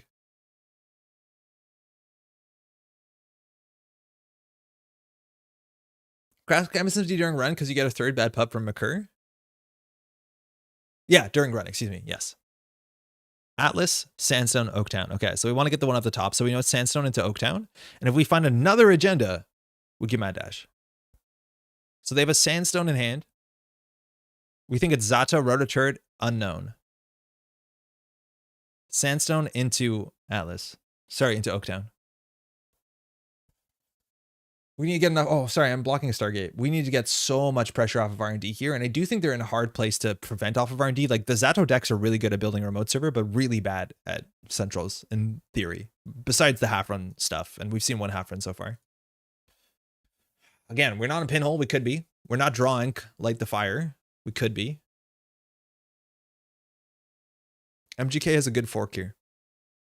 If they score out, like, we're not really worried about Audacity because we've seen one, and they know that we can run R&D Imp, then run R&D Stargate. And we're actually going to get card draw now off the Nemercur. Well, next turn we will. I don't know what we want to draw into. Ooh, they drew. So they have one in hand. They have an unknown in hand. So I don't know what server 4 is. So I think we want to run HQ. If it's a, oh, imagine it's a Spin Doctor. Okay, it's not a Spin Doctor. That's good to know. One card hand, no Reaper respect, I guess? No, never.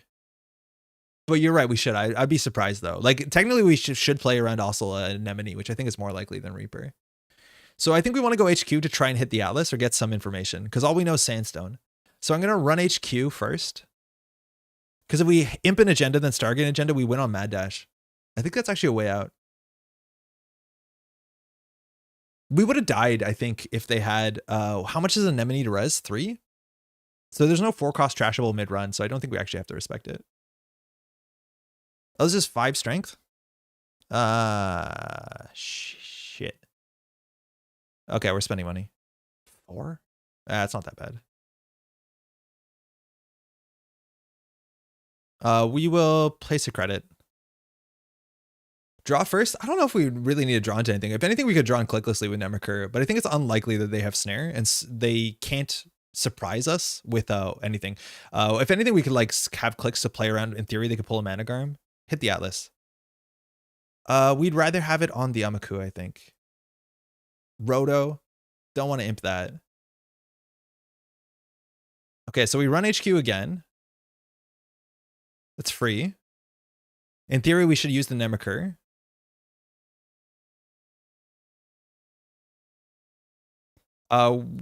We probably are not going to need that much money. Because we need to imp the agenda. Because we know there's one agenda in here. Honestly, here we could consider imping this just to see another card. Because at this point, we can't win off the Stargate. So that's the one card we did know. So we know Roto, we know Sandstone. So this ice here might not be a Rototurret anymore. So then we have to Stargate. We're always going to Stargate. And then from there, we can decide what to do. Okay, we'll Stargate for sure. If we do a last click, we save a credit, but it's free. Here we're going to break both of them with bad pub. Again, we could use the Nemercur. We don't really have a reason to. Oh, we could draw a card. Yeah, whatever. Yeah, that doesn't help that much. If they purge, maybe.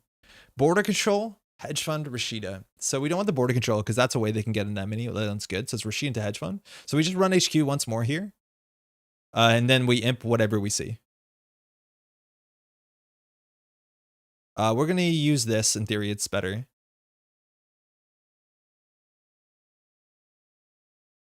Because we could trash with bad pub if we access something. Oaktown. Whoa, they have 2 agendas in hand. So we'll imp that. Might be right to steal it. But we know running archives gets us points. We know they have a Rashida. Oh. Okay, so we win this turn or we don't. Okay, we have a game. So this is huge. They can use this to pull at instant speed. We know they have an atlas in hand. So we just run HQ, Stargate, run archives. I think we can have this. Now they can use this as an instant speed, but nothing will get something from the deck. Like if they have a 1 cost, they can trash mid-run. Doesn't exist in standard. There's nothing in standard that lets them to pull a spin doctor at instant speed. Mercury credits are literally anything. Oh, you're right. Yeah. So we should use Bad Pub always. Yeah, you're totally right. Find the Atlas and Mad Dash for all 7 points. Exactly. And if we whiff, we have a Stargate shot. We always want to do HQ sooner. It's hard to tell.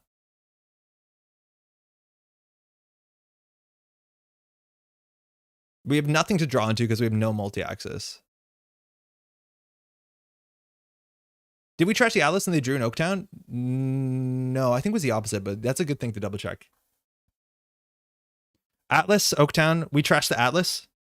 Oh, you're right.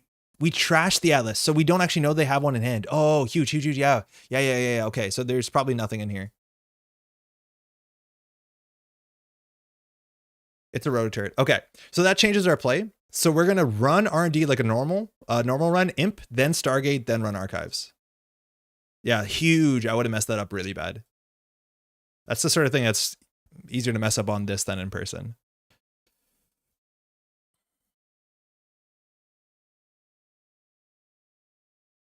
No. Not Stargate? No, we're going to Imp first so that we can see 1 card deeper. Like, we're going to Imp this, whatever it is. And then we're going to Stargate. And then if they pull, we can run HQ or we Mad Dash archives. Because we just want to see new cards. We knew there was a hedge fund, and now the Stargate sees 3 cards instead of 2. Again, I think that's a Zato. So I don't think we have to be worried about any like upgrade shenanigans. Like, no. What's it called? In theory, we could use that, but it doesn't matter.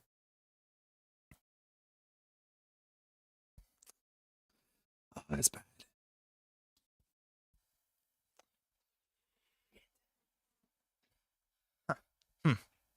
Do you think they don't have a third one? There's a chance that they don't run 3 hostiles. This is the last spin doctor. So we can run archives to steal 5 points. There's a chance they don't have a 3-2 in hand. Or they don't have a hostile. Last hostile could be an HQ. Yeah, no. Here we definitely run HQ last click. Like that's our last run here. And then we have to see if they have a 3-2 in hand or an Audacity in hand. Unfortunately, we imp the hedge fund. So if they have the Audacity in hand, we can't disrupt it. So we're just going to go back for 1. But it might not be over. I don't think all of the decks run 3 hostiles. It's actually kind of hard to do that.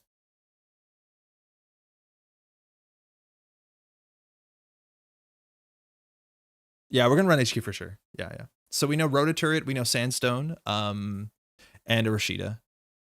Yeah, okay. We'll see if it's over. It might not be. We'll find out quickly if it is.